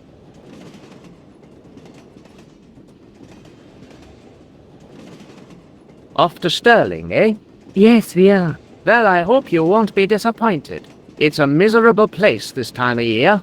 Still, there's plenty of pubs and a lovely view from the castle. Thank you. I don't want to worry you, but there was something familiar about that guy. Are you sure? You're tired. Perhaps you're mistaken. Maybe. But I didn't like the look in his eyes when he spoke to you. Can't you sit still, George? I need to go to the John. While you're there, check out the buffet car, George. Unthinkable though it is, I am hungry enough to eat English food.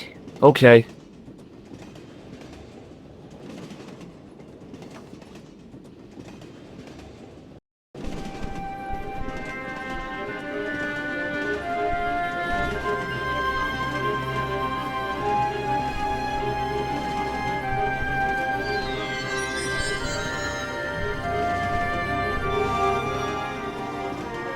Oh, no. That gangster creep from the hotel, Guido. Well, he didn't scare me. Hey, Buster. This is a no-smoking car. Okay, maybe he did scare me. It got worse. I suddenly realized who the conductor had reminded me of. Eklund, Marquet's murderer.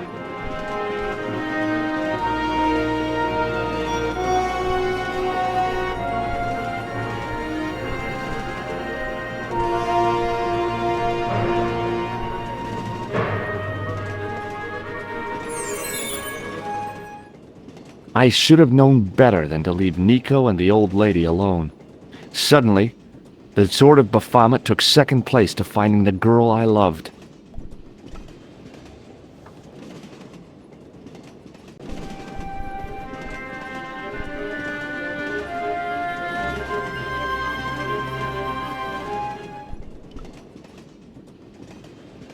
Hi.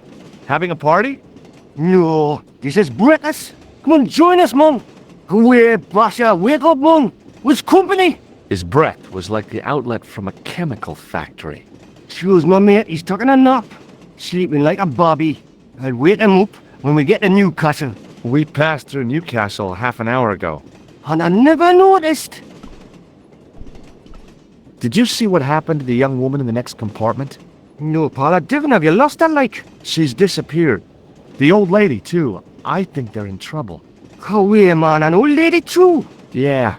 You gotta help me. Maybe they went to the toilet, like. I don't think so. They never go on their own. Always in pairs, you know. No, she's been abducted, I'm sure. I've got to go look for her. What's stopping you, pal?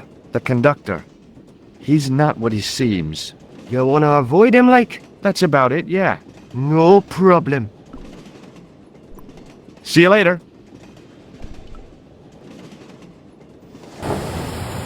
Give it to it, pal. Don't jump. I don't intend to jump.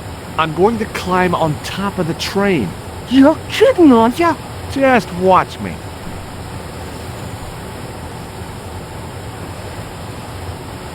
Hold on there, pal. I'll give you a hand, like.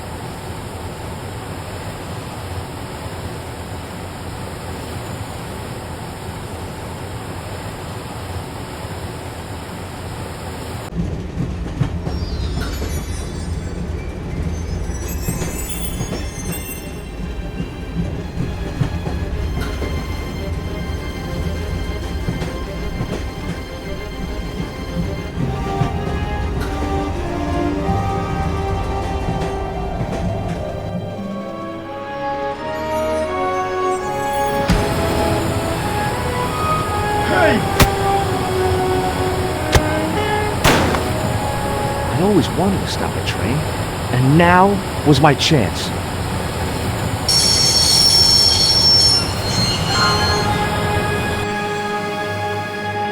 You saved our lives, but why?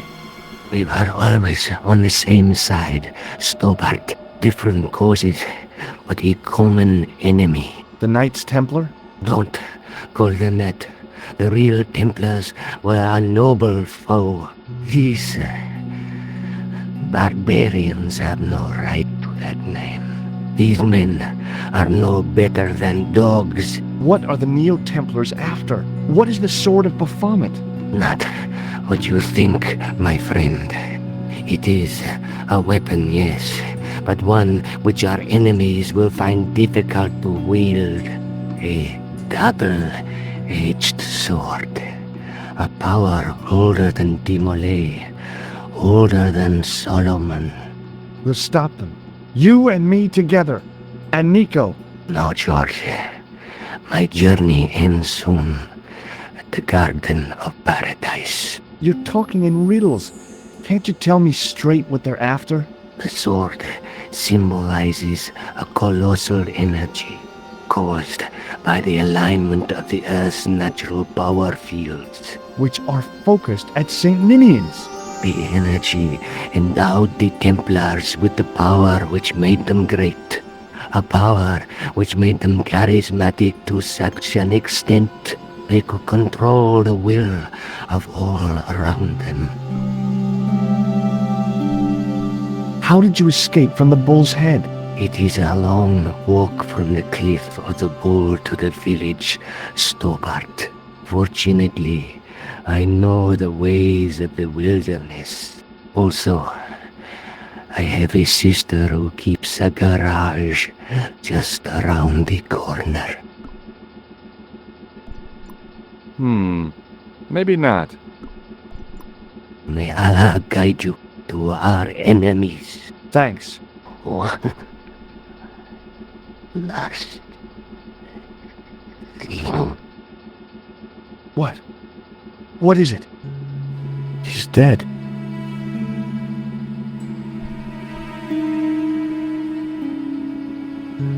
Where do you think you're going?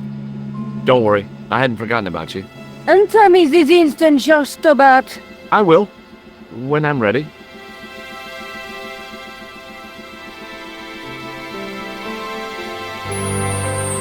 That's not there, George. No. You took advantage while my hands were tied. When Eklund pointed that gun at me, I thought I was gonna die. I thought of all the things I'd never get to do, and kissing you was at the top of my list. Josh, Uh-huh. Josh, we've got to get off the train. Strickland could recover at any time. So what are we waiting for?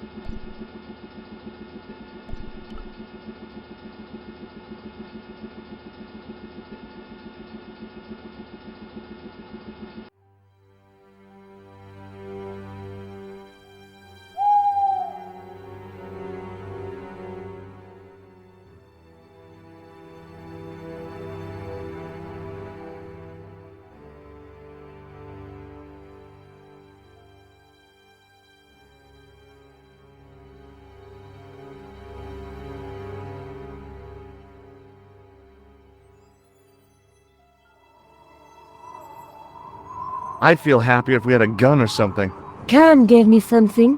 What? His handbag. Oh, great. If we run into any killers, we can give them a good buffeting. Didn't he have any weapons? You don't know the half of it. This bag's full of C4. Wow. Why didn't you say so? Boy, we'll show him now. What's C4? Plastic, Josh. We're going to shop our way to victory? 2 kilos of plastic explosive. The detonator's broken now. No problem. We'll buy a box of matches somewhere. It doesn't work that way. It takes a small explosion to start the big explosion. Well, that's not much use then. What does that sign say? Apparently, during the English Civil War in the mid-17th century, this place was used as an arms dump. Yeah? What happened? Look at the state of this place, Josh. You work it out. Oh, stray spark? You got it. The tower was the only thing to survive the blast. I hope the explosion didn't destroy the Sword of Baphomet. Do you? I rather hope it did.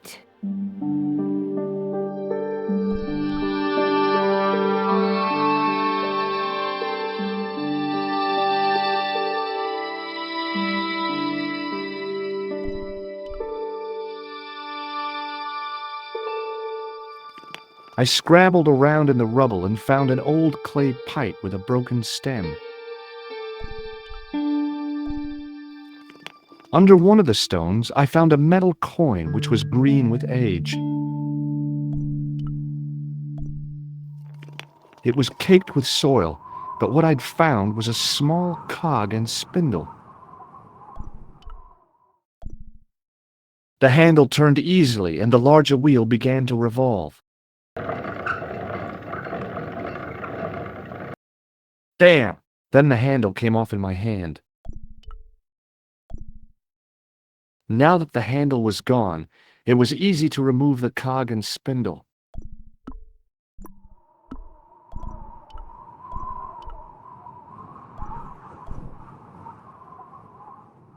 The cog slipped neatly into the eye socket.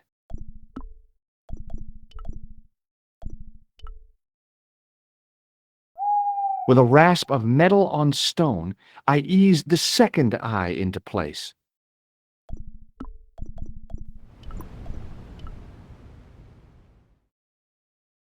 I pushed the handle into the demon's mouth. The cogs all meshed. I began to turn.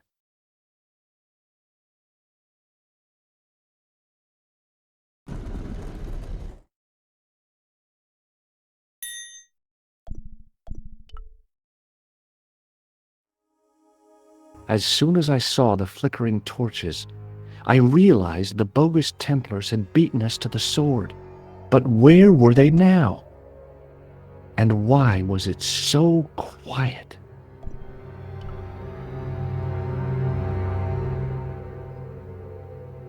Listen, I can definitely hear chanting.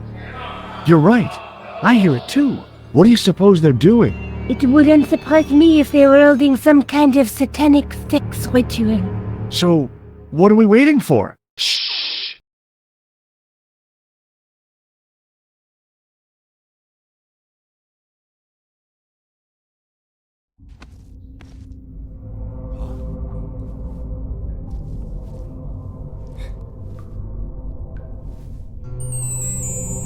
Will you look at that? Baphomet. Labino was right. This place was ancient even to the Templars. This whole place? This is Baphomet? Finally, the truth. the Templars had never worshipped this graven image, no more than they'd worship a rainbow. But, like a rainbow, they regarded it as a symbol of a covenant with God, who'd revealed this place to them.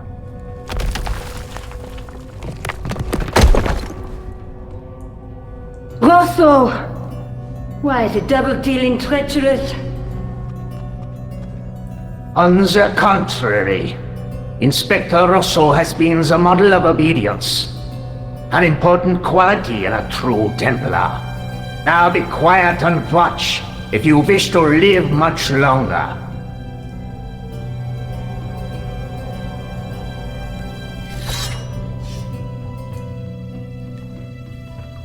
Brothers and sisters, we are gathered here to witness the reforging of the sword that was broken. Here before God's sentinel, Baphomet.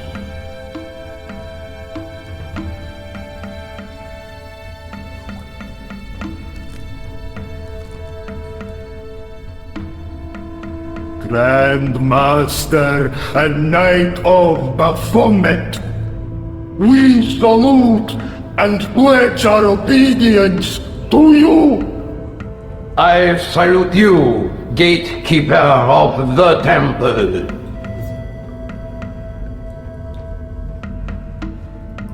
Seven centuries ago, our greatest weapon, the sword of Baphomet, was lost to us. Now we prepare to reforge it, to wield against new enemies. As the tired millennium dies, and this world looks for new leaders, we shall not fail. We shall lead the people to a new order, wherein all borders will dissolve. All will be united under the red cross of the Templars.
George, we have watched your efforts to stop us with respect.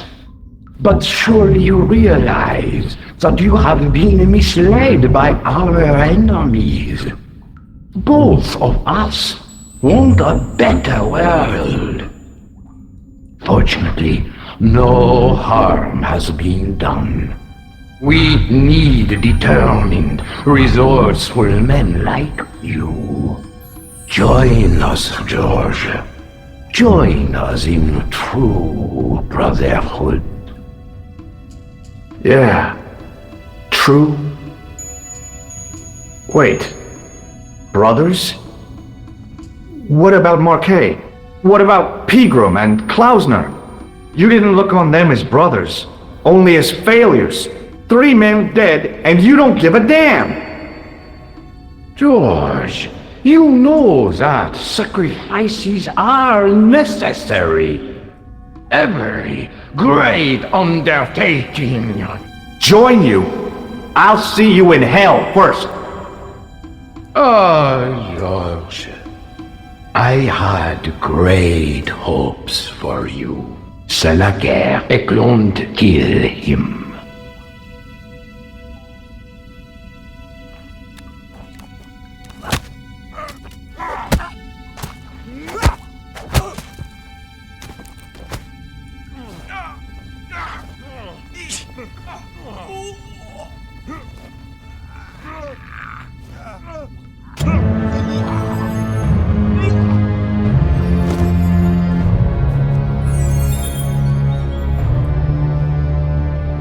I swear, I just wanted things to be right.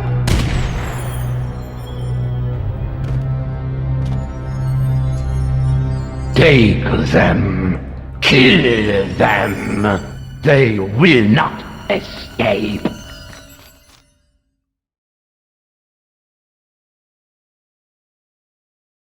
Well, well. If it isn't the great detective and his beautiful assistant, it's going to be a pleasure killing the pair of you. George, what are we going to do?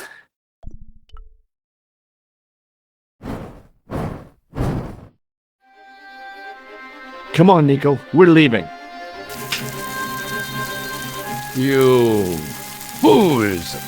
You cannot escape us. Guido! Stop them. But master, the powder! That powder is from the English Civil War. You fool. It's over 300 years old. How explosive do you think it can be? I thought it was all over, but Nico had one last trick up her sleeve. Or in her handbag, to be exact. A handbag full of plastic explosives. Maybe, but this stuff is brand new. Oh, dear.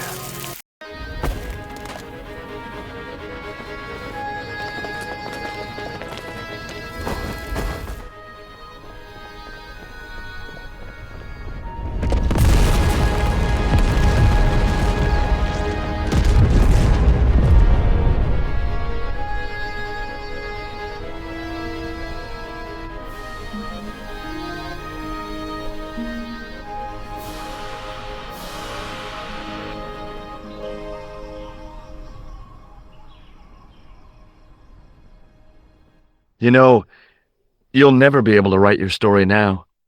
I don't care. I've got what I want. Huh? Just tell me one thing, George. Is our life together always going to be this crazy?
Hello again. What now?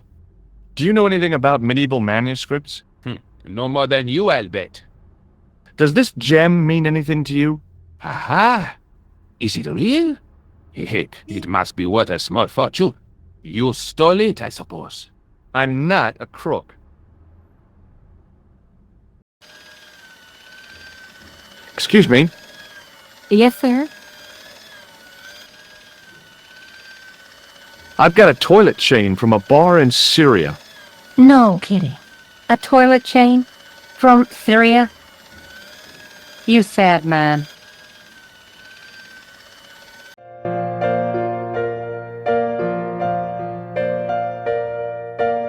What now, monsieur? Check out my ID card. Your ID card, monsieur? I don't think so. No, it's Rosso's card. Attempting to impersonate a policeman is a criminal offense, monsieur. Ah, forget it. Thanks for your help, buddy.